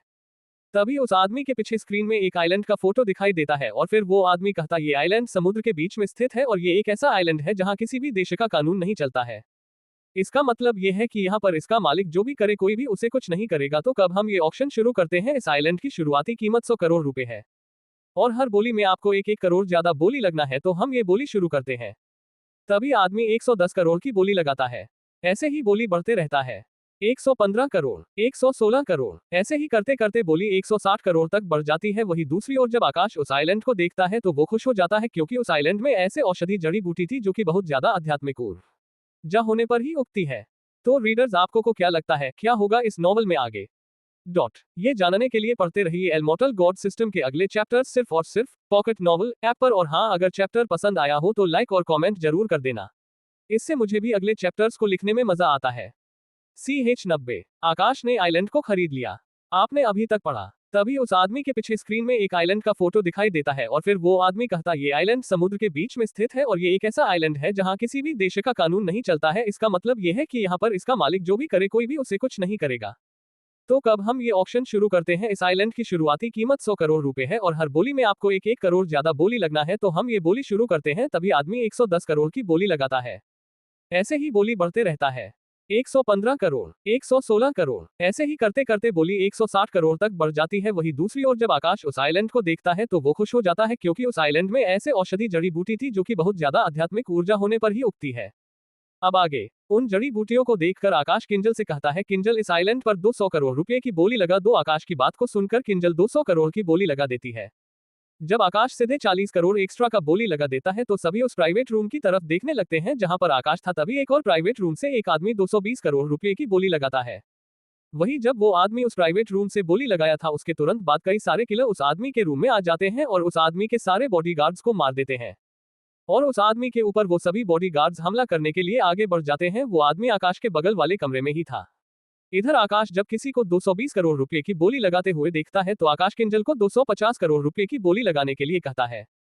तो किंजल 250 करोड़ रुपए की बोली लगा देती है। तभी बालकनी से आवाज आई जैसे कि कोई उनके बालकनी में कूदा हो और हवा से पर्दे उड़ने लगे। तभी एक आदमी उस रूम के अंदर आया। जब उन दो लोगों ने देखा कि कोई उस रूम में आ गया है तो वो दोनों हमला करने के लिए आगे बढ़ने ही वाले थे कि तभी 5-6 लोग बालकनी से कूदकर अंदर आ गए जिन्होंने अपने हाथ में चाकू पकड़ रखा था। उन सभी को देखकर वो आदमी घबरा जाता है। तभी आकाश एक डेविल स्माइल करते हुए कहता है, ईशा ईशान इन सभी को खत्म कर दो। आकाश ने इतना ही कहा था कि तभी उन सभी का गर्दन उनके धड़ से अलग हो जाता है। उन सभी के लाशों के पास ईशा और ईशान खड़े थे। वही जब वो आदमी आकाश की बात को सुनकर पीछे की ओर मुड़कर देखता है तो वो ये सब देखकर बहुत ही ज्यादा घबरा जाता है। तभी उस आदमी को आकाश की आवाज सुनाई देती है, तुम्हें डरने की कोई जरूरत नहीं है। आकाश की बात को सुनकर वो आदमी आकाश की तरफ देखता है तो वो आदमी हैरान हो जाता है क्योंकि आकाश अभी बहुत छोटा था। और फिर वो आदमी मन में सोचता है ये लड़का तो बहुत ही ज्यादा छोटा और उन सभी को मारने वाले भी दोनों लड़की और लड़का भी लगभग इसी के ही उम्र के ही होंगे। लेकिन इन सभी को ये सब देखकर बिल्कुल भी डर नहीं लगा जैसे ये सब उनका रोज का काम हो। तभी आकाश कहता है, तुम यहाँ आकर बैठ सकते हो, अब तुम्हारे जान को कोई भी खतरा नहीं है। आकाश की बात को सुनकर वो आदमी शांत होता है और जाकर सोफे में बैठ जाता है। तभी होस्ट अनाउंसमेंट करता है तो इस आइलैंड को रूम नंबर 42 वाले ने खरीद लिया। अब अगली चीज जो ऑक्शन होगी वो है ये पेंटिंग जो कि बहुत ही अद्भुत है। तो इस पेंटिंग की शुरुआती कीमत 10 लाख रुपए है। तो आप लोग बोली शुरू करिए। तभी बोली शुरू हो जाती है और धीरे धीरे बोली 2 करोड़ रुपए तक बढ़ जाती है। तभी वो आदमी आकाश से कहता है, क्या तुम उस पेंटिंग का मेरे लिए बोली लगा सकते हो? जिस पर आकाश शांत रहता है और किंजल को इशारा करता है। किंजल आकाश के इशारे को समझ जाती है और उस आदमी से कहती है, आपको इस पेंटिंग के लिए कितने करोड़ की बोली लगनी है? किंजल की बात को सुनकर वो आदमी कहता है, तुम इसके लिए 10 करोड़ की बोली लगा दो। किंजल उस आदमी के बताए हुए रकम को सुनकर हैरान हो जाती है क्योंकि उस आदमी ने उस पेंटिंग की कीमत जिसे आकाश ने बनाई थी उसकी बोली 5 गुना तक बढ़ा दिया था। तभी किंजल 5 करोड़ की बोली लगा देती है उस बोली को सुनकर और कोई भी उससे ज्यादा की बोली नहीं लगता है और फिर उस पेंटिंग की बोली को वो लोग जीत जाते हैं। तभी आकाश किंजल से कहता है, किंजल तुम अपनी दोस्त पायल को फोन करके बुला लो। आकाश की बात को सुनकर किंजल अपनी दोस्त पायल को फोन करती है और उसे उस कमरे में बुला लेती है। तो रीडर्स आपको को क्या लगता है क्या होगा इस नॉवल में आगे? ये जानने के लिए पढ़ते रहिए एएल मॉर्टल गॉड सिस्टम के अगले चैप्टर्स सिर्फ और सिर्फ पॉकेट नॉवल ऐप पर। और हाँ, अगर चैप्टर पसंद आया हो तो लाइक और कमेंट जरूर कर देना, इससे मुझे भी अगले चैप्टर्स को लिखने में मजा आता है। CH91 आकाश ने पायल को ऑक्शन में नीलाम करने के लिए उस बक्से के तलवारों को दिया। आपने अभी तक पढ़ा। किंजल आकाश के इशारे को समझ जाती है और उस आदमी से कहती है, आपको इस पेंटिंग के लिए कितने करोड़ की बोली लगनी है? किंजल की बात को सुनकर वो आदमी कहता है, तुम इसके लिए 10 करोड़ की बोली लगा दो। किंजल उस आदमी के बताए हुए रकम को सुनकर हैरान हो जाती है क्योंकि उस आदमी ने उस पेंटिंग की कीमत जिसे आकाश ने बनाई थी उसकी बोली 5 गुना तक बढ़ा दिया था। तभी किंजल 5 करोड़ की बोली लगा देती है उस बोली को सुनकर और कोई भी उससे ज्यादा की बोली नहीं लगता है और फिर उस पेंटिंग की बोली को वो लोग जीत जाते हैं। तभी आकाश किंजल से कहता है, किंजल तुम अपनी दोस्त पायल को फोन करके बुला लो। आकाश की बात को सुनकर किंजल अपनी दोस्त पायल को फोन करती है और उसे उस कमरे में बुला लेती है। अब आगे कुछ देर में जब पायल वहां आती है तो वो उस आदमी को देखकर हैरान हो जाती है और कहती है, सिंघानिया सर आप यहाँ क्या कर रहे हैं? पायल की बात को सुनकर वो आदमी यानी कि मिस्टर सिंघानिया कहते हैं, मुझ पर कुछ किलर ने हमला कर दिया था और उन्होंने मेरे सभी बॉडीगार्ड्स को मार दिया है। मैं अपने जान को बचाने के लिए यहाँ पर आ गया था तो इन सभी ने मेरे जान को बचाया है। जब पायल कमरे के चारों तरफ देखती है तो उसे कमरे में आकाश, किंजल, उस आदमी और आकाश के साथ आए दोनों आदमियों के सिवाय कोई भी नहीं दिखाई देता है क्योंकि ईशान और उन दोनों आदमियों ने सभी किलर्स की बॉडी को पहले ही ठिकाने लगा दिया था। तभी आकाश कहता है, पायल मैंने तुम्हें इसलिए यहाँ पर बुलाया है क्योंकि मुझे कुछ और भी ऑक्शन में नीलाम करवाना है। तभी पायल का ध्यान आकाश की तरफ जाता है जिसके पास एक लकड़ी का बक्सा रखा हुआ था। उस बक्से को आकाश ने पायल के कमरे से बाहर जाने के बाद अपने स्टोरेज रिंग से बाहर निकाला क्योंकि आकाश ने ऋषभ जी से वादा किया था कि वो उस बक्से के अंदर के सामान को गोवा के ऑक्शन में बेचेगा। आकाश ने उस बक्से को पायल के सामने इसलिए नहीं निकाला था क्योंकि आकाश ज्यादा लोगों को ये पता नहीं लगने देना चाहता था कि वो एक साधक है और उसके पास स्टोरेज रिंग भी है क्योंकि स्टोरेज रिंग पृथ्वी में बहुत ही ज्यादा कीमती है। आकाश बहुत सारे स्टोरेज रिंग बना सकता था क्योंकि उसके पास स्पेस और टाइम की पावर है। वही पायल उस बक्से को देखकर कहती है और फिर पायल कहती है, आकाश इस बक्से के अंदर क्या है? पायल के सवाल को सुनकर आकाश मुस्कुराता है और फिर अपने पॉकेट में अपना हाथ डालकर अपने स्टोरेज रिंग से उस टोकन को निकालकर और फिर अपने जगह से खड़ा होकर उस बक्से के ऊपर एक जगह पर वो टोकन रखकर दबा देता है। जब आकाश उस टोकन को बक्से में दबाता है तभी बक्से से कुछ आवाज आती है और वो बक्सा खुल जाता है। जब वो बक्सा खुलता है तो सभी लोग देखते हैं कि उस बक्से में 8 तलवारें रखी हुई थी। उन तलवारों को देखकर सभी लोग चौंक जाते हैं। तभी पायल कहती है, आकाश, ये तो अलग अलग देश के महान सम्राटों की तलवार है, सिकंदर, चंद्रगुप्त मौर्य, अशोक गुप्त मौर्य, दाऊद और भी राजाओं के तलवार है। पायल को एंटीक की बहुत ही अच्छी समझ, इसलिए पायल सभी तलवारों को तुरंत पहचान जगती है। पायल की बात को सुनकर आकाश स्माइल करता है। तभी पायल कहती है, आकाश, क्या तुम इन तलवारों को नीलाम करना चाहते हो? पायल की बात को सुनकर आकाश कहता है, हो पायल, मैं इन सभी तलवारों को नीलाम करना चाहता हूँ। आकाश की बात को सुनकर पायल बहुत ही ज्यादा खुश हो जाती है। तभी आकाश कहता है, पायल, तुम इन तलवारों को ले जाओ और इन तलवारों को ऑक्शन में नीलाम होने के लिए डाल दो। आकाश की बात को सुनकर पायल एक आदमी को बुलाकर उन तलवारों को नीलाम होने के लिए भिजवा देती है और फिर तभी पायल मिस्टर सिंघानिया को देखते हुए कहती है, मिस्टर सिंघानिया, मैं आपके रूम को चेक करवा देती हूँ और अगर वहां कोई जिंदा होगा तो मैं उन्हें हॉस्पिटल में भेजवा दूंगी। पायल की बात को सुनकर मिस्टर सिंघानिया अपना सर में हिलाता है, जिसके बाद पायल वहां से चली जाती है। तभी होस्ट अनाउंस करता है, तो अब हम तीसरे चीज को नीलाम करने के लिए लाते हो। तभी एक आदमी उस सामान लाकर स्टेज में रख देता है और फिर वो होस्ट उस सामान के ऊपर से कपड़े को हटाता है तो उसमें एक गोल्ड का बना हुआ सिक्का रखा हुआ था। तभी वो होस्ट कहता है, ये सिक्का प्राचीन मकबरे से में मिला था। जब वो सिक्का आया था आकाश ने उस पर उतना ध्यान नहीं दिया था, लेकिन तभी आकाश को कुछ ऊर्जा महसूस होती है तो आकाश उस सिक्के की तरफ देखता है और अपने आध्यात्मिक शक्ति से उस सिक्के की जांच करता है। तो आकाश हैरान हो जाता है क्योंकि उस सिक्के में बहुत ही ज्यादा मात्रा में आध्यात्मिक ऊर्जा थी। तो रीडर्स, आपको को क्या लगता है, क्या होगा इस नॉवल में आगे? ये जानने के लिए पढ़ते रहिए इमॉर्टल गॉड सिस्टम के अगले चैप्टर्स सिर्फ और सिर्फ पॉकेट नॉवल ऐप पर। और हाँ, अगर चैप्टर पसंद आया हो तो लाइक और कमेंट जरूर कर देना, इससे मुझे भी अगले चैप्टर्स को लिखने में मजा आता है। CH92 आकाश ने खरीदा आइस लिव, आपने अभी तक पढ़ा? और अगर वहां कोई जिंदा होगा तो मैं उन्हें हॉस्पिटल में भेजवा दूंगी। पायल की बात को सुनकर मिस्टर सिंघानिया अपना सर में हिलाता है, जिसके बाद पायल वहां से चली जाती है। तभी होस्ट अनाउंस करता है, तो अब हम तीसरे चीज को नीलाम करने के लिए लाते हो। तभी एक आदमी उस सामान लाकर स्टेज में रख देता है और फिर वो होस्ट उस सामान के ऊपर से कपड़े को हटाता है तो उसमें एक गोल्ड का बना हुआ सिक्का रखा हुआ था। तभी वो होस्ट कहता है, ये सिक्का प्राचीन मकबरे से में मिला था जब वो सिक्का आया था। आकाश ने उस पर उतना ध्यान नहीं दिया था, लेकिन तभी आकाश को कुछ ऊर्जा महसूस होती है तो आकाश उस सिक्के की तरफ देखता है और अपने आध्यात्मिक शक्ति से उस सिक्के की जांच करता है तो आकाश हैरान हो जाता है क्योंकि उस सिक्के में बहुत ही ज्यादा मात्रा में आध्यात्मिक ऊर्जा थी। अब आगे। तभी होस्ट कहता है, तो इस सिक्के की बोली हम 5 लाख से शुरू करते हैं। होस्ट ने इतना ही कहा था कि तभी सभी को एक आवाज आती है, 25 लाख रुपए। इस आवाज को सुनकर सभी उस तरफ देखते हैं जहां से आवाज आई थी। ये आवाज उस प्राइवेट रूम से आया था जिसमें आकाश था और ये आवाज आकाश की ही थी। तभी होस्ट कहता है, इस सिक्के की 15 लाख की बोली लग गई है। अब और कोई इससे ज्यादा की बोली लगना चाहता है? होस्ट इतना कहकर शांत हो जाता है, लेकिन कोई भी 25 लाख से ज्यादा की बोली को नहीं लगाता है और फिर उस सिक्के को आकाश जीत जाता है। आकाश को उस सिक्के को इतने ज्यादा कीमत में खरीदते हुए देखकर कहता है, तुम्हें उस सिक्के को इतने ज्यादा पैसे में नहीं खरीदना चाहिए था, उसकी इतनी कीमत नहीं थी। उस आदमी की बात को सुनकर आकाश उस आदमी की ओर देखता है। तभी वो आदमी कहता है, तुमने मेरे जान को बचाया है, लेकिन अभी तक मैंने तुम्हें अपने बारे में नहीं बताया है। और फिर वो आदमी कहता है, मेरा नाम नीतीश सिंघानिया है। आकाश उस आदमी के इंट्रोडक्शन को सुनकर कहता है, मेरा नाम आकाश है और ये मेरी मैनेजर किंजल है।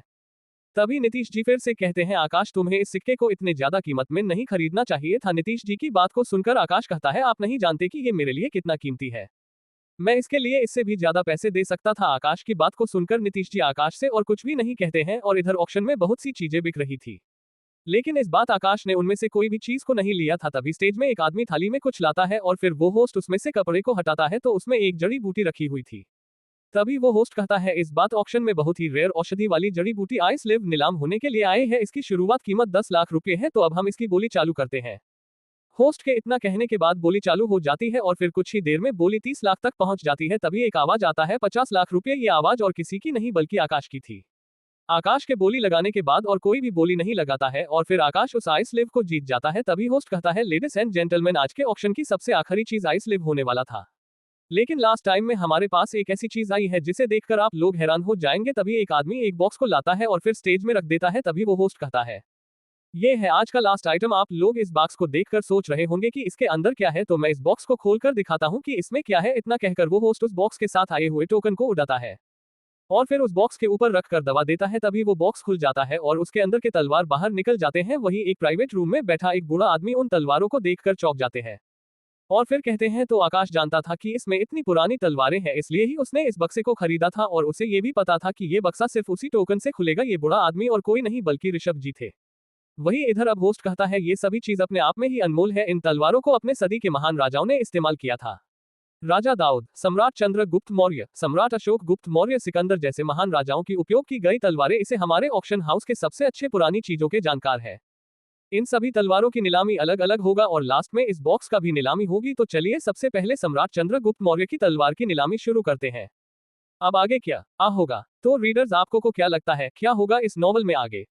ये जानने के लिए पढ़ते रहिए इमॉर्टल गॉड सिस्टम के अगले चैप्टर सिर्फ और सिर्फ पॉकेट नॉवल ऐप पर। और हाँ, अगर चैप्टर पसंद आया हो तो लाइक और कमेंट जरूर कर देना, इससे मुझे भी अगले चैप्टर्स को लिखने में मजा आता है।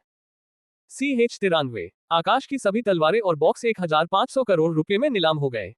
आपने अभी तक पढ़ा। वही एक प्राइवेट रूम में बैठा एक बूढ़ा आदमी उन तलवारों को देखकर चौंक जाते हैं और फिर कहते हैं तो आकाश जानता था कि इसमें इतनी पुरानी तलवारें हैं, इसलिए ही उसने इस बक्से को खरीदा था और उसे ये भी पता था कि ये बक्सा सिर्फ उसी टोकन से खुलेगा। ये बूढ़ा आदमी और कोई नहीं बल्कि ऋषभ जी थे। वही इधर अब होस्ट कहता है ये सभी चीज अपने आप में ही अनमोल है। इन तलवारों को अपने सदी के महान राजाओं ने इस्तेमाल किया था। राजा दाऊद, सम्राट चंद्रगुप्त मौर्य, सम्राट अशोक गुप्त मौर्य, सिकंदर जैसे महान राजाओं की उपयोग की गई तलवारें हैं। इसे हमारे ऑक्शन हाउस के सबसे अच्छे पुरानी चीजों के जानकार है। इन सभी तलवारों की नीलामी अलग अलग होगा और लास्ट में इस बॉक्स का भी नीलामी होगी। तो चलिए सबसे पहले सम्राट चंद्रगुप्त मौर्य की तलवार की नीलामी शुरू करते हैं। अब आगे इस तलवार की बोली 50 करोड़ से शुरू होगी। होस्ट के इतना कहने के बाद नीलामी शुरू हो जाती है और फिर धीरे धीरे उस तलवार की बोली बढ़ने लगती है और 150 करोड़ तक पहुंच जाती है। उस तलवार के लिए 150 करोड़ की बोली ऋषभ जी ने लगाई थी और ऋषभ जी उस तलवार को जीत जाते हैं। ऐसे ही धीरे धीरे सभी तलवारें और वो बॉक्स बिक जाता है। वो सभी तलवार और बॉक्स 1500 करोड़ रुपए में बिका था। उन तलवार में से 3 तलवारों को ऋषभ जी ने ही खरीदा था और साथ में उस बॉक्स को भी उन्होंने नहीं खरीदा था। उस बॉक्स के बिकने के बाद होस्ट अनाउंसमेंट करता है आज की सभी चीजें नीलाम हो चुकी है। अब इस ऑक्शन का यही अंत होता है और जिन्होंने भी चीजों को खरीदा है वो स्टेज के पीछे पैसे देकर अपने सामानों को ले जा सकते हैं। इतना कहकर वो होस्ट वहां से चला जाता है। होस्ट को स्टेज से जाता हुआ देखकर दिया आकाश कहता है अब हमें यहाँ से जाना चाहिए। आकाश के कहने पर सभी आकाश के पीछे चले जाते हैं और नीतीश जी भी आकाश के पीछे चले जाते हैं। जब वो सभी कमरे से बाहर आते हैं तो एक 24-25 साल की लड़की नीतीश जी के पास आती है और कहती है बॉस आपके बॉडीगार्ड्स को मैंने हॉस्पिटल में एडमिट करवा दिया है, लेकिन बॉस उनमें से एक की मौत हो चुकी है और बाकी 3 बहुत ही बुरी तरह से घायल है। उस लड़की की बात को सुनकर नीतीश जी कहते हैं माया तुम उस बॉडीगार्ड के परिवार को उसके मौत का कंपनसेशन दे देना और कह देना कि हम लोग उनका और उनके बच्चों को देखभाल करेंगे। नीतीश जी की बात को सुनकर नीतीश जी की सेक्रेटरी माया हो में अपना सर हिला देती है। वैसे तो माया और नीतीश जी की उम्र लगभग एक जैसी ही थी। नीतीश जी 27 साल के थे। तभी नीतीश जी आकाश और उसके साथियों की तरफ इशारा करते हुए कहते हैं माया तुम इससे मिलो, ये आकाश है, इसके ही लोगों ने मेरे जान को बचाया है। नीतीश जी की बात को सुनकर माया आकाश और किंजल की तरफ देखती है और वो किंजल को देखकर चौंक जाती है, लेकिन माया अपने चेहरे पर चौंकने वाले एक्सप्रेशन को नहीं आने देती है और फिर आकाश को पोलाइटली ग्रीट करते हुए कहती है आपका मेरे बॉस की जान बचाने के लिए शुक्रिया। आकाश माया की बात को सुनकर कहता है आपको मुझे शुक्रिया कहने की कोई जरूरत नहीं है। आकाश ने इतना ही कहा था कि तभी आकाश के पास कोई आता है और कहता है आकाश तुम यहाँ हो और मैं तुम्हें कब से ढूंढ रहा हूँ। उस आदमी की बात को सुनकर आकाश कहता है ऋषभ दादाजी आप मुझे क्यों ढूंढ रहे थे? आपने तो 3 तलवारों को ले लिया है, खरीद लिया है, फिर भी आप मुझे क्यों ढूंढ रहे थे? आकाश की बात को सुनकर ऋषभ जी कहते हैं आकाश मैं तुम्हें इसलिए खोज रहा था क्योंकि मुझे तुमसे कुछ बातें करनी थी। तभी ऋषभ जी की नजर नीतीश जी के ऊपर जाती है और फिर वो कहते हैं अरे नीतीश बेटा तुम यहाँ क्या कर रही हो? ऋषभ जी की बात को सुनकर नीतीश जी कहते हैं अंकल मैं तो ऑक्शन में भाग लेने के लिए आया था। नीतीश जी की बात को सुनकर ऋषभ जी कहते हैं अच्छा ठीक है, वैसे तुमने क्या खरीदा है? तभी नीतीश जी कहते हैं अंकल मैंने एक पेंटिंग, एक ब्रेसलेट और एक तलवार को खरीदा है। वो दोनों आपस में बात कर ही रहे थे कि तभी आकाश कहता है मुझे अभी कुछ जरूरी काम है इसलिए मुझे अभी यहाँ से जाना होगा। आकाश की बात को सुनकर ऋषभ जी कहते हैं ठीक है आकाश तुम अभी चले जाओ, हम दोनों कभी और मिलेंगे तो मैं तुमसे बात कर लूंगा, वैसे मेरी बात कोई उतनी जरूरी नहीं है। उन दोनों से अलविदा लेकर आकाश वहां से स्टेज के पीछे चला जाता है। तभी पायल और उस ऑक्शन का होस्ट आकाश और किंजल के पास आते हैं। तभी पायल उस आदमी का इंट्रोडक्शन देते हुए कहती है आकाश ये मेरे हस्बैंड है। अब आगे क्या होगा? तो रीडर्स आपको को क्या लगता है क्या होगा इस नॉवल में आगे? ये जानने के लिए पढ़ते रहिए इमॉर्टल गॉड सिस्टम के अगले चैप्टर सिर्फ और सिर्फ पॉकेट नॉवल ऐप पर। और हाँ, अगर चैप्टर पसंद आया हो तो लाइक और कमेंट जरूर कर देना, इससे मुझे भी अगले चैप्टर्स को लिखने में मजा आता है। CH94 आकाश ऑक्शन हाउस से चला गया। आपने अभी तक पढ़ा। अंकल मैं तो ऑक्शन में भाग लेने के लिए आया था। नीतीश जी की बात को सुनकर ऋषभ जी कहते हैं अच्छा ठीक है, वैसे तुमने क्या खरीदा है? तभी नीतीश जी कहते हैं अंकल मैंने एक पेंटिंग, एक ब्रेसलेट और एक तलवार को खरीदा है। वो दोनों आपस में बात कर ही रहे थे कि तभी आकाश कहता है मुझे अभी कुछ जरूरी काम है इसलिए मुझे अभी यहाँ से जाना होगा। आकाश की बात को सुनकर ऋषभ जी कहते हैं ठीक है आकाश तुम अभी चले जाओ, हम दोनों कभी और मिलेंगे तो मैं तुमसे बात कर लूंगा, वैसे मेरी बात कोई उतनी जरूरी नहीं है। उन दोनों से अलविदा लेकर आकाश वहां से स्टेज के पीछे चला जाता है। तभी पायल और उस ऑक्शन का होस्ट आकाश और किंजल के पास आते हैं। तभी पायल उस आदमी का इंट्रोडक्शन देते हुए कहती है आकाश ये मेरे हस्बैंड है। अब आगे पायल उस आदमी का इंट्रोडक्शन देते हुए कहती है, आकाश ये मेरे हस्बैंड है मनीष वर्मा। तभी तनीश वर्मा आकाश से शेक हैंड करने के लिए अपना हाथ बढ़ाता है तो आकाश भी मनीष से शेक हैंड करता है। तभी मनीष कहता है, आकाश तुमने इतनी कम उम्र में इतनी बड़ी कंपनी को खड़ा कर लिया है। मनीष की बात को सुनकर आकाश मुस्कुरा देता है और फिर कहता है, ऐसी कोई बात नहीं है, वो तो बस मुझे कुछ मेडिसिन की नॉलेज थी, इसलिए ही मैंने उन सभी चीजों को बनाया था और कंपनी चालू कर दी। आकाश की बात को सुनकर मनीष कहता है, इतनी कम उम्र में मेडिसिन की नॉलेज होना भी कोई छोटी बात नहीं होती है। तभी किंजल कहती है, मनीष तुमने सही कहा, बॉस तो है ही एक्स्ट्रा ऑर्डिनरी, उनके जैसा कोई और नहीं है। तभी मनीष कहता है, हो किंजल तुमने सही कहा, तुम्हारा बॉस सच में एक्स्ट्रा ऑर्डिनरी है। तभी आकाश कहता है, पहले हम ऑक्शन में जीते हुए सामान को ले लेते हैं, फिर बातें करते रहेंगे। आकाश की बात को सुनकर पायल कहती है, आकाश तुमने मनीष के साथ चले जाओ, मुझे अभी किंजल से कुछ बातें करना है। पायल की बात को सुनकर आकाश और मनीष वहां से चले जाते हैं। उन दोनों के जाने के बाद पायल किंजल को देखते हुए कहती है, किंजल तूने कभी किसी लड़के की तारीफ नहीं की है, लेकिन तू आकाश की इतनी तारीफ कर रही है, कहीं तुझे आकाश से प्यार तो नहीं हो गया है। पायल की बात को सुनकर किंजल के गाल लाल हो जाते हैं और वो हकलाते हुए कहती है, पायल तू ये क्या बात कर रही है। किंजल को इस तरह हकलाते हुए देखकर पायल कहती है, किंजल आकाश के बात को सुनकर तेरे गाल लाल हो गए हैं और तू हकला भी रही है, इसका मतलब तुझे सच में आकाश पसंद है। अगर तू मुझे नहीं बताएगी तो मैं आकाश से ही पूछ लूंगी। पायल की बात को सुनकर किंजल कहती है, तुझे बॉस से कुछ भी कहने की कोई जरूरत नहीं है, मैं बताती हूँ, हो मुझे बॉस पसंद है। किंजल की बात को सुनकर पायल चहकते हुए कहती है, तुझे आकाश कैसे पसंद आया और तुम दोनों कैसे मिले थे। पायल के सवाल को सुनकर किंजल पायल को अपने और आकाश के मिलने और उसे आकाश कैसे पसंद आया ये सब बताने लगती है। वहीं दूसरी ओर मनीष, आकाश और आकाश के साथ आए दोनों लोग स्टेज के पीछे पहुंच जाते हैं। तभी मनीष आकाश को एक काउंटर में ले जाता है और कहता है, ये मिस्टर आकाश है, रूम नंबर 42 के VIP। मनीष की बात को सुनकर उस काउंटर की रिसेप्शनिस्ट आकाश से कहती है, सर आप अपना अकाउंट नंबर बता दीजिए, मैं आपने जो सामान खरीदा है उसके पैसे काट के सारे पैसों को आपके अकाउंट में डाल देती हूँ। उस रिसेप्शनिस्ट की बात को सुनकर आकाश उस रिसेप्शनिस्ट को अपना बैंक अकाउंट दे देता है तो वो रिसेप्शनिस्ट तुरंत आकाश के बैंक अकाउंट में सारे पैसों को डाल देती है। आकाश के अकाउंट में पैसे डालने के बाद वो रिसेप्शनिस्ट कहती है, सर मैंने आपके अकाउंट में सारे पैसों को डाल दिया है। इतना कहकर वो रिसेप्शनिस्ट काउंटर से आइलैंड के कागजात और 2 छोटे छोटे बॉक्स निकालती है जिसमें सोने का सिक्का और आइस लिव रखा हुआ था। आकाश उन दोनों आदमियों को सभी सामान को रखने के लिए कहता है, जिसके बाद वो सभी वहां से चले जाते हैं। तभी वो सभी देखते हैं कि पायल और किंजल उसी की तरफ आ रहे हैं। जब वो दोनों आ जाते हैं तो आकाश कहती है, मनीष और पायल अब हम यहाँ से चलते हैं, जिस पर पायल और मनीष अपना सर हाँ में हिला देते हैं और फिर वो सभी वहां से चले जाते हैं। पार्किंग में जाने के बाद आकाश और किंजल कार में बैठ जाते हैं। तभी आकाश के दोनों ग्रैंड स्टूडेंट भी कार के अंदर बैठ जाते हैं। जब किंजल उन दोनों को फिर से देखती है तो आकाश के कहती है, बॉस क्या यही आपके ग्रैंड स्टूडेंट है। किंजल की बात को सुनकर आकाश कहता है, हो किंजल ये दोनों मेरे ग्रैंड स्टूडेंट है। आकाश की को सुनकर किंजल ईसा और ईशान को देखते हुए कहती है, हाय मेरा नाम किंजल है। अब आगे क्या होगा तो रीडर्स आपको को क्या लगता है क्या होगा इस नॉवल में आगे ये जानने के लिए पढ़ते रहिए इमॉर्टल गॉड सिस्टम के अगले चैप्टर सिर्फ और सिर्फ पॉकेट नॉवल ऐप पर। और हाँ, अगर चैप्टर पसंद आया हो तो लाइक और कमेंट जरूर कर देना, इससे मुझे भी अगले चैप्टर्स को लिखने में मजा आता है। CH95 आकाश इंपीरियल हॉल से निकल गया और आकाश पहुंचा मुंबई। आपने अभी तक पढ़ा जिसमें सोने का सिक्का और आइस लिव रखा हुआ था। आकाश उन दोनों आदमियों को सभी सामान को रखने के लिए कहता है, जिसके बाद वो सभी वहां से चले जाते हैं। तभी वो सभी देखते हैं कि पायल और किंजल उसी की तरफ आ रहे हैं। जब वो दोनों आ जाते हैं तो आकाश कहती है, मनीष और पायल अब हम यहाँ से चलते हैं, जिस पर पायल और मनीष अपना सर हाँ में हिला देते हैं और फिर वो सभी वहां से चले जाते हैं। पार्किंग में जाने के बाद आकाश और किंजल कार में बैठ जाते हैं। तभी आकाश के दोनों ग्रैंड स्टूडेंट भी कार के अंदर बैठ जाते हैं। जब किंजल उन दोनों को फिर से देखती है तो आकाश के कहती है, बॉस क्या यही आपके ग्रैंड स्टूडेंट है। किंजल की बात को सुनकर आकाश कहता है, हो किंजल ये दोनों मेरे ग्रैंड स्टूडेंट है। आकाश की को सुनकर किंजल ईसा और ईशान को देखते हुए कहती है, हाय मेरा नाम किंजल है। अब आगे किंजल की बात को सुनकर ईशा और ईशान कहते हैं, हाय हमारा नाम ईशा और ईशान है। उन दोनों की बात को सुनकर किंजल कहती है, तुम दोनों का नाम तो बहुत ही अच्छा है। जिस पर दोनों किंजल को शुक्रिया कहते हैं और फिर कुछ ही देर में सभी इंपीरियल हॉल के पास पहुंच जाते हैं। तभी किंजल कहती है, बॉस हम यहाँ क्यों आए हैं। किंजल की बात को सुनकर आकाश कहता है, किंजल जब तुम अंदर जाओगी तो तुम्हें पता चल जाएगा कि हम यहाँ क्यों आए हैं। जिसके बाद सभी कार से निकल जाते हैं और फिर आकाश के साथ अंदर की ओर जाने लगते। जब इंपीरियल हॉल के गार्ड्स आकाश और ईशा और ईशान को देखते हैं तो अपना सर नीचे झुका लेते हैं। जिसके बाद सभी इंपीरियल हॉल के अंदर चले जाते हैं और वहां से अंदर की ओर चले जाते हैं। आकाश इंपीरियल हॉल के किसी भी आदमी के पास से जा रहा था तो सभी आदमी अपना सर झुका लेते थे। ये सब देखकर किंजल बहुत ही ज्यादा शॉक्ड हो गई थी और फिर उस सिंहासन की जगह में पहुंचकर आकाश अपने सिंहासन में बैठ जाता है। तभी दिव्या आकाश के पास आकर कहती है, ग्रैंड मास्टर आप आ गए, आप जिस काम के लिए गए थे वो पूरा हो गया क्या। दिव्या की बात को सुनकर आकाश कहता है, हो वो काम पूरा हो गया है। आकाश की बात को सुनने के बाद दिव्या कहती है, ग्रैंड मास्टर तो क्या आप यहाँ से जाने वाले हैं। जिस पर आकाश कहता है, हो मैं अब वापस मुंबई जाने वाला हूँ। तभी दिव्या कहती है, ग्रैंड मास्टर आपको किसी भी चीज की जरूरत पड़े तो आप मुझे बता सकते हैं, मैं उस काम को करने की पूरी कोशिश करूंगी।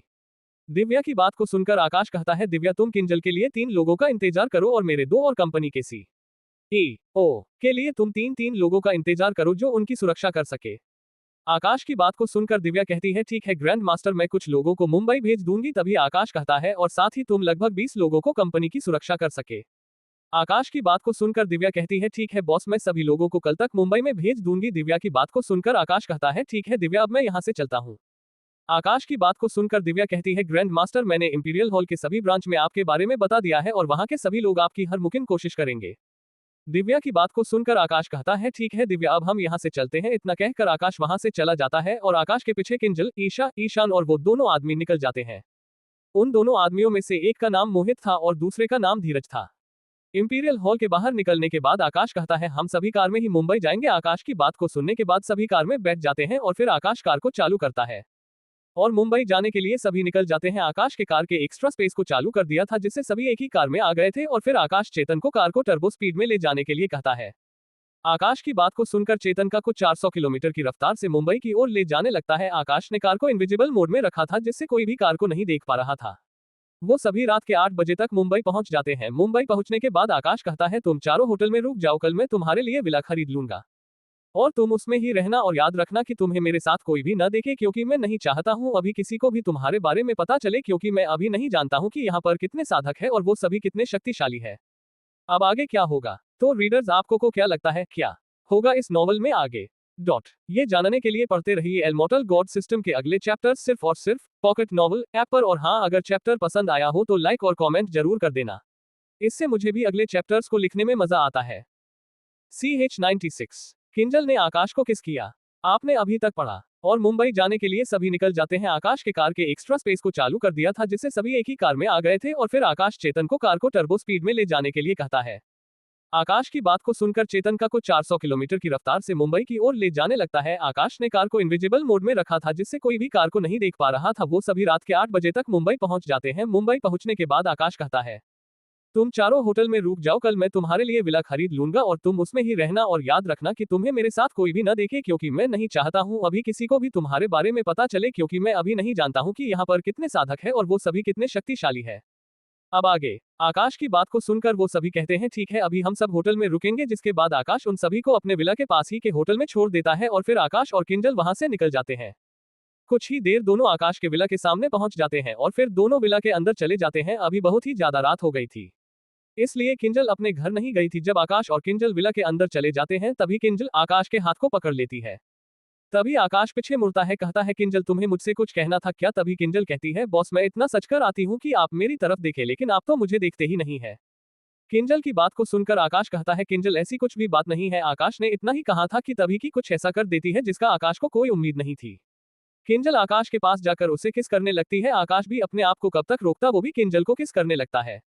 और फिर कुछ देर बाद आकाश किंजल को अपने हाथ में उठाकर अपने कमरे में ले जाता है और फिर दोनों के बीच रोमांस चालू हो जाता है। लगभग 4 घंटे बाद दोनों का रोमांस बंद हो जाता है और फिर दोनों थक कर सो जाते हैं। अगली सुबह जब किंजल उठती है उसे बहुत दर्द महसूस होता है, लेकिन जब किंजल आकाश की तरफ देखती है तो किंजल के चेहरे में स्माइल आ जाती है।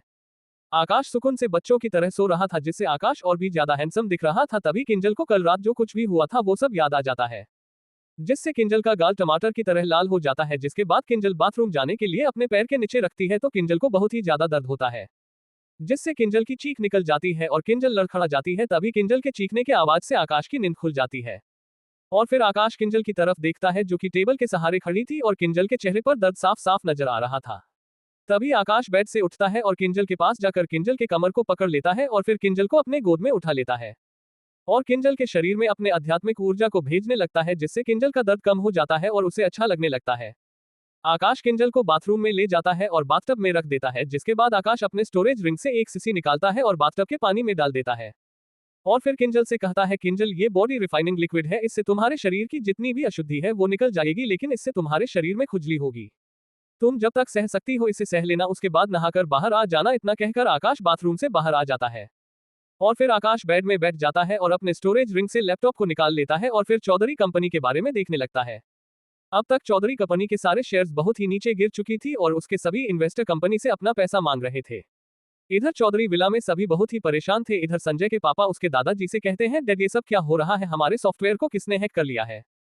सॉफ्टवेयर के हैक होने से हमें बहुत नुकसान हुआ है, सभी इन्वेस्टर हमसे अपना पैसा मांग रहे हैं और लगातार हमारे कंपनी के शेयर्स नीचे गिर रहे हैं। तभी संजय कहता है, डैड कहीं ये उस लड़के का तो काय नहीं है। जिस पर संजय के दादाजी कहते हैं, नहीं ये उस लड़के का काम नहीं है, उसके पास हमारे कंपनी के बहुत से शेयर्स हैं, अगर वो ऐसा करेगा तो उसे बहुत नुकसान होगा। लेकिन हमें ये समझ नहीं आ रहा है कि वो आदमी है तो है कौन, हमें उसके बारे में जल्द से जल्द पता करना होगा। अब आगे क्या होगा? तो रीडर्स आपको क्या लगता है क्या होगा इस नॉवल में आगे? ये जानने के लिए पढ़ते रहिए एलमोटल गॉड सिस्टम के अगले चैप्टर सिर्फ और सिर्फ पॉकेट नॉवल ऐप पर। और हाँ, अगर चैप्टर पसंद आया हो तो लाइक और कमेंट जरूर कर देना, इससे मुझे भी अगले चैप्टर्स को लिखने में मजा आता है। CH97 अनटाइटल्ड चैप्टर आपने अभी तक पढ़ा। उसके सभी इन्वेस्टर कंपनी से अपना पैसा मांग रहे थे। इधर चौधरी विला में सभी बहुत ही परेशान थे। इधर संजय के पापा उसके दादाजी से कहते हैं, डैड ये सब क्या हो रहा है, हमारे सॉफ्टवेयर को किसने हैक कर लिया है? सॉफ्टवेयर के हैक होने से हमें बहुत नुकसान हुआ है, सभी इन्वेस्टर हमसे अपना पैसा मांग रहे हैं और लगातार हमारे कंपनी के शेयर्स नीचे गिर रहे हैं। तभी संजय कहता है, डैड कहीं ये उस लड़के का तो काय नहीं है। जिस पर संजय के दादाजी कहते हैं, नहीं ये उस लड़के का काम नहीं है, उसके पास हमारे कंपनी के बहुत से शेयर्स हैं, अगर वो ऐसा करेगा तो उसे बहुत नुकसान होगा। लेकिन हमें ये समझ नहीं आ रहा है कि वो आदमी है तो है कौन, हमें उसके बारे में जल्द से जल्द पता करना होगा। अब आगे चौधरी विला में ये सब बातें हो रही थी और इधर उन सबको परेशान करके आकाश मस्त बेड में बैठे हुए लैपटॉप चला रहा था। तभी किंजल बाथरूम से बाहर आती है। किंजल ने अपने शरीर में सिर्फ बाथरोब लपेटा हुआ था। बॉडी रिफाइनिंग लिक्विड से नहाने के बाद किंजल पहले से भी ज्यादा सुंदर लग रही थी।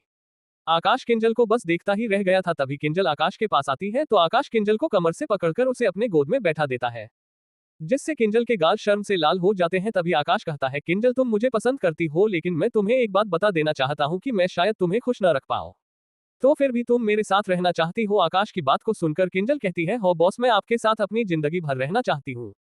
किंजल की बात को सुनकर आकाश के चेहरे में हल्की सी मुस्कान आ जाती है और फिर आकाश किंजल के होठों में अपने होठ रख देता है और किंजल को किस करने लगता है। किंजल भी आकाश के किस का रिस्पॉन्स दे रही थी। आकाश किंजल को किस करने के साथ साथ किंजल के होठों में बाइट भी कर रहा था, जिसे बीच बीच में किंजल की चीख निकल जाती थी। लगभग आधे घंटे बाद दोनों अलग होते हैं और दोनों गहरी गहरी सांसें लेने लगते हैं। कुछ देर बाद दोनों नॉर्मल हो जाते हैं और फिर आकाश किंजल के शरीर से बाथरोब को अलग कर देता है, जिससे आकाश को किंजल का दूध सा सफेद बदन साफ साफ दिखाई दे रहा था। और फिर आकाश भी अपने कपड़े को उतार देता है, जिसके बाद उन दोनों का रोमांस चालू हो जाता है और फिर लगभग 4 घंटे बाद दोनों का रोमांस बंद हो जाता है। किंजल अभी थक कर लेटी हुई थी। किंजल को देखकर आकाश के चेहरे में मुस्कान आ जाती है और फिर आकाश किंजल के माथे में किस करता है, जिसके बाद आकाश बाथरूम के अंदर चला जाता है। और फिर कुछ समय बाद आकाश बाथरूम से बाहर आ गया। बाथरूम से बाहर आने के बाद आकाश देखता है कि किंजल अभी भी बिस्तर में लेटी हुई थी, जिसे देखकर आकाश किंजल के पास जाता है और कहता है, किंजल तुम्हें ऑफिस नहीं जाना है? आकाश की बात को सुनकर किंजल कहती है, बॉस आपने मुझे बहुत ही ज्यादा थका दिया है, कौन इतने ज्यादा टाइम तक रोमांस करता है? किंजल की बात को सुनकर आकाश के होठों में स्माइल आ जाती है और फिर आकाश किंजल को उसके कमर से पकड़कर उठा देता है और फिर अपने आध्यात्मिक ऊर्जा को किंजल के शरीर में डालते हुए बाथरूम की तरफ ले जाने लगता है, जिससे किंजल को बहुत ही ज्यादा अच्छा महसूस होता है। और फिर आकाश किंजल को बाथटब में रख देता है और उससे कहता है, किंजल तुम फ्रेश हो जाओ, तब तक मैं हम दोनों के लिए खाना मंगवा लूंगा। इतना कहने के बाद आकाश बाथरूम से बाहर आ जाता है और फिर अपने फोन से कुछ खाने के लिए ऑर्डर करता है। कुछ समय बाद आकाश का ऑर्डर किया हुआ खाना आ जाता है, तो आकाश अपने ऑर्डर किया हुआ खाना रिसीव करने के लिए नीचे चला जाता है और फिर खाना ले लेने के बाद आकाश खाने को डाइनिंग टेबल में ले जाता है। तभी किंजल सीढ़ियों से नीचे आती है। किंजल को नीचे आते हुए देखकर आकाश कहता है, किंजल तुम यहाँ आकर खाना खा लो। आकाश की बात को सुनकर किंजल डाइनिंग टेबल के पास जाकर बैठ जाती है और फिर आकाश और किंजल खाना खाने लगते हैं। कुछ देर बाद जब खाना खत्म हो जाता है तो आकाश अपने यूनिवर्सिटी के लिए निकल जाता है और वहीं पर किंजल ऑफिस चली जाती है। आकाश यूनिवर्सिटी पहुंचा ही था कि तभी आकाश को उसके चारों दोस्त दिख जाते हैं। उन सभी ने भी आकाश को देख लिया था, इसलिए वो चारों आकाश के पास आ जाते हैं। आकाश के पास आने के बाद वो चारों आकाश से पूछते हैं, आकाश यार तू इतने दिनों से कहाँ चला गया था? अंजलि मैम भी तुम्हारे बारे में पूछ रही थी। उन सब की बात को सुनकर आकाश कहता है, मुझे कुछ काम था इसलिए मैं अभी यूनिवर्सिटी नहीं आ रहा था। तभी करण कहता है, आकाश भाई तुझे पता है आज स्टूडेंट काउंसिल में स्टूडेंट्स को छोटी या जाता रहा है, अब आगे क्या होगा? तो रीडर्स आपको को क्या लगता है क्या होगा इस नॉवल में आगे? ये जानने के लिए पढ़ते रहिए एलमोटल गॉड सिस्टम के अगले चैप्टर सिर्फ और सिर्फ पॉकेट नॉवल ऐप पर। और हाँ, अगर चैप्टर पसंद आया हो तो लाइक और कमेंट जरूर कर देना, इससे मुझे भी अगले चैप्टर्स को लिखने में मजा आता है। CH98 आकाश के चारों दोस्त गए स्टूडेंट काउंसिल में ज्वाइन होने के लिए। आपने अभी तक पढ़ा। किंजल डाइनिंग टेबल के पास जाकर बैठ जाती है और फिर आकाश और किंजल खाना खाने लगते हैं। कुछ देर बाद जब खाना खत्म हो जाता है तो आकाश अपने यूनिवर्सिटी के लिए निकल जाता है और वहीं पर किंजल ऑफिस चली जाती है। आकाश यूनिवर्सिटी पहुंचा ही था कि तभी आकाश को उसके चारों दोस्त दिख जाते हैं। उन सभी ने भी आकाश को देख लिया था, इसलिए वो चारों आकाश के पास आ जाते हैं। आकाश के पास आने के बाद वो चारों आकाश से पूछते हैं, आकाश यार तू इतने दिनों से कहाँ चला गया था? अंजलि मैम भी तुम्हारे बारे में पूछ रही थी। उन सब की बात को सुनकर आकाश कहता है, मुझे कुछ काम था इसलिए मैं अभी यूनिवर्सिटी नहीं आ रहा था। तभी करण कहता है, आकाश भाई तुझे पता है आज स्टूडेंट काउंसिल में स्टूडेंट्स को लिया जाता रहा है। अब आगे उन चारों की बात को सुनकर आकाश कहता है, तुम सभी चले जाओ, मुझे इन सभी चीजों में कोई भी इंटरेस्ट नहीं है, तुम सभी वहां चले जाओ। आकाश की बात को सुनकर वो चारों कहते हैं, आकाश तुम हमारे साथ नहीं चलोगे तो हम भी वहां नहीं जाएंगे। उन सभी की बात को सुनकर आकाश कहता है, ठीक है मैं तुम लोगों से साथ चलता हूँ, लेकिन मैं स्टूडेंट काउंसिल में शामिल नहीं होऊंगा। आकाश की बात को सुनकर सभी खुश हो जाते हैं और कहते हैं, ठीक है तू स्टूडेंट काउंसिल में शामिल मत होना, लेकिन आकाश अब तू हमारे साथ चल। उन सभी की बात को सुनकर आकाश उन चारों के साथ चला जाता है। तभी रास्ते में आकाश को माही और जिया दिखती है। उन दोनों ने भी आकाश को देख लिया था और फिर वो दोनों उन सभी के पास आ जाती है। फिर जिया और माही एक साथ आकाश से पूछते हैं, आकाश तुम कहाँ चले गए थे, हमने तुम्हें 2 दिनों से नहीं देखा है। उन दोनों की बात को सुनकर वो चारों कंफ्यूज हो जाते हैं, क्योंकि उन्हें पता था कि आकाश को लास्ट टाइम यूनिवर्सिटी आए 1 हफ्ते से ऊपर हो गए हैं, लेकिन वो दोनों बोल रहे थे कि आकाश को उन्होंने 2 दिन से नहीं देखा है। और वो चारों इस बात से और कंफ्यूज थे, क्योंकि उन्हें पता था कि यूनिवर्सिटी के शुरू दिन ही जिया ने रोहन से बदला लेने के लिए आकाश को अपना बॉयफ्रेंड बनाने की कोशिश की थी, लेकिन आकाश ने जिया के मुंह पर ही उसे मना कर दिया था। लेकिन जिया तो आकाश से ऐसे बात कर रही थी कि उन दोनों के बीच वो बात हुई ही ना हो और जिया आकाश की बहुत पुरानी दोस्त हो। उन दोनों की बात को सुनकर आकाश कहता है, मैं किसी काम से मुंबई से बाहर गया था, इसलिए मैं 2 दिन से यूनिवर्सिटी नहीं आया था। तभी उन चारों की तरफ इशारा करते हुए कहता है, जिया और माही ये चारों मेरे दोस्त। माही कहती है, तुम लोग कहाँ जा रहे हो? जिस पर विराट कहता है, हम लोग स्टूडेंट काउंसिल में जॉइन होने के लिए जा रहे हैं। ये सुनकर माही कहती है, तो हम भी तुम्हारे साथ चलते हैं। जिस पर सभी मान जाते हैं और फिर सभी स्टूडेंट काउंसिल के ऑफिस की ओर जाने लगते हैं। जब वो सभी वहां पर पहुंचते हैं तो देखते हैं कि उस जगह पर बहुत ही ज्यादा भीड़ है। सभी स्टूडेंट वहां पर स्टूडेंट काउंसिल में ज्वाइन होने के लिए आए थे। कुछ समय बाद सभी स्टूडेंट काउंसिल के ऑफिस के अंदर चले जाते हैं। जब वो सभी स्टूडेंट काउंसिल के ऑफिस के अंदर जाते हैं तभी एक लड़का वहां आता है और आकाश की तरफ इशारा करते हुए कहता है, तुम यहाँ से चलो जाओ, तुम्हारे लिए स्टूडेंट काउंसिल में कोई भी जगह नहीं है। उस लड़के की बात को सुनकर आकाश उसे घूरते हुए कहता है, तुम्हारे पास क्या अधिकार है जो तुम मुझे स्टूडेंट काउंसिल में शामिल होने से रोक रहे हो और क्यों? आकाश की बात को सुनकर वो लड़का कहता है, मैं स्टूडेंट काउंसिल का प्रेसिडेंट हूँ, इसलिए मैं कह रहा हूँ कि तुम स्टूडेंट काउंसिल में शामिल नहीं हो सकते तो नहीं हो सकते। और मैं इसलिए कह रहा हूँ क्योंकि तुम बहुत बड़े प्ले बॉय हो, तुम्हारे जैसे स्टूडेंट की स्टूडेंट काउंसिल में कोई भी जरूरत नहीं है। स्टूडेंट काउंसिल के प्रेसिडेंट की बात को सुनकर आकाश की एक भौं ऊपर की ओर उठ जाती है और फिर वो कहता है, तुम कैसे कह सकते हो कि मैं बहुत बड़ा प्ले बॉय हूँ? क्या तुमने मुझे हर बार नई नई लड़कियों के साथ घूमते हुए देखा है? तुम्हारे पास क्या सबूत है कि मैं प्ले बॉय हूँ? आकाश की बात को सुनकर स्टूडेंट काउंसिल का प्रेसिडेंट कहता है, मैंने सुना है कि तुमने कैसे एक लड़के की गर्लफ्रेंड को उससे चुरा लिया है। स्टूडेंट काउंसिल के प्रेसिडेंट की बात को सुनकर जिया कहती है, एक्सक्यूज मी, आकाश ने किसी की भी गर्लफ्रेंड को उससे नहीं चुराया है, बल्कि वो लड़का ही मुझे चिट कर रहा था। जिया की बात को सुनकर स्टूडेंट काउंसिल का प्रेसिडेंट कहता है, वो सब मैं नहीं जानता, ये स्टूडेंट काउंसिल में शामिल नहीं हो सकता है। अब आगे क्या होगा? तो रीडर्स आपको को क्या लगता है क्या होगा इस नॉवल में आगे? ये जानने के लिए पढ़ते रहिए इमॉर्टल गॉड सिस्टम के अगले चैप्टर्स सिर्फ और सिर्फ पॉकेट नॉवल ऐप पर। और हाँ, अगर चैप्टर पसंद आया हो तो लाइक और कमेंट जरूर कर देना, इससे मुझे भी अगले चैप्टर्स को लिखने में मजा आता है। CH99 स्टूडेंट काउंसिल के प्रेसिडेंट की सच आया सभी के सामने। आपने अभी तक पढ़ा। स्टूडेंट काउंसिल के प्रेसिडेंट की बात को सुनकर आकाश की एक भौं ऊपर की ओर उठ जाती है और फिर वो कहता है, तुम कैसे कह सकते हो कि मैं बहुत बड़ा प्ले बॉय हूँ? क्या तुमने मुझे हर बार नई नई लड़कियों के साथ घूमते हुए देखा है? तुम्हारे पास क्या सबूत है कि मैं प्ले बॉय हूँ? आकाश की बात को सुनकर स्टूडेंट काउंसिल का प्रेसिडेंट कहता है, मैंने सुना है कि तुमने कैसे एक लड़के की गर्लफ्रेंड को उससे चुरा लिया है। स्टूडेंट काउंसिल के प्रेसिडेंट की बात को सुनकर जिया कहती है, एक्सक्यूज मी, आकाश ने किसी की भी गर्लफ्रेंड को उससे नहीं चुराया है, बल्कि वो लड़का ही मुझे चेक कर रहा था। जिया की बात को सुनकर स्टूडेंट काउंसिल का प्रेसिडेंट कहता है, वो सब मैं नहीं जानता, ये स्टूडेंट काउंसिल में शामिल नहीं हो सकता है। अब आगे स्टूडेंट काउंसिल के प्रेसिडेंट की बात को सुनकर उन सभी को बहुत ही ज्यादा गुस्सा आ रहा था। तभी आकाश के सभी फ्रेंड्स कहता है, आकाश हम सभी चलते हैं, हमें स्टूडेंट काउंसिल में शामिल नहीं होना है और हम इसकी प्रिंसिपल के सामने से शिकायत करेंगे। तभी आकाश कहता है, फ्रेंड्स थोड़ी देर रुको। इतना कहकर आकाश अपने पॉकेट से अपने फोन को निकालता है और उसमें कुछ टाइप करने लगता है, जिसे देखकर स्टूडेंट काउंसिल का प्रेसिडेंट कहता है, तुम किसी को भी यहाँ बुला लो, लेकिन मैं तुम्हें स्टूडेंट काउंसिल में ज्वाइन नहीं होने दूंगा। लेकिन आकाश उसकी बात पर ध्यान नहीं देता है और फिर कुछ समय बाद आकाश अपने फोन को वापस अपने पॉकेट में रख देता है। तभी स्टूडेंट काउंसिल के सभी मेंबर का फोन एक साथ बजता है, जिसे सुनकर सभी अपने अपने फोन को अपने पॉकेट से निकालते हैं और फिर जब सभी अपने फोन को खोलकर देखते हैं तो हैरान हो जाते हैं। तभी स्टूडेंट काउंसिल का प्रेसिडेंट भी अपने फोन को अपने पॉकेट से निकालता है और जब वो अपने फोन को खोलकर देखता है तो बहुत ही ज्यादा घबरा जाता है, क्योंकि उसके फोन में उसके बहुत सी अलग अलग लड़कियों के साथ प्राइवेट फोटो थी।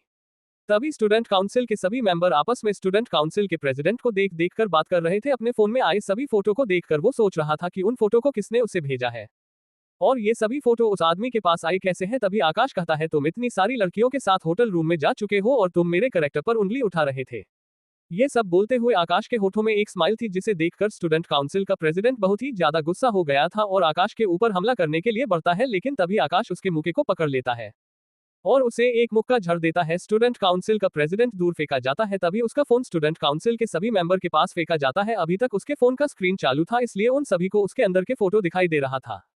तभी एक लड़का उस फोन को उठाता है और उन सभी फोटो को देखकर फोन को तुरंत बंद कर देता है। वही लड़कियों का तो शर्म से गाल लाल हो गया था और उन्होंने अपना चेहरा तुरंत ही दूसरी ओर कर लिए थे और फिर सभी स्टूडेंट काउंसिल के प्रेसिडेंट की ओर देखते हुए कहते हैं, हमें ये उम्मीद नहीं थी कि तुम इतनी घटिया इंसान हो, तुम्हें स्टूडेंट काउंसिल का प्रेसिडेंट बनने का कोई हक नहीं है।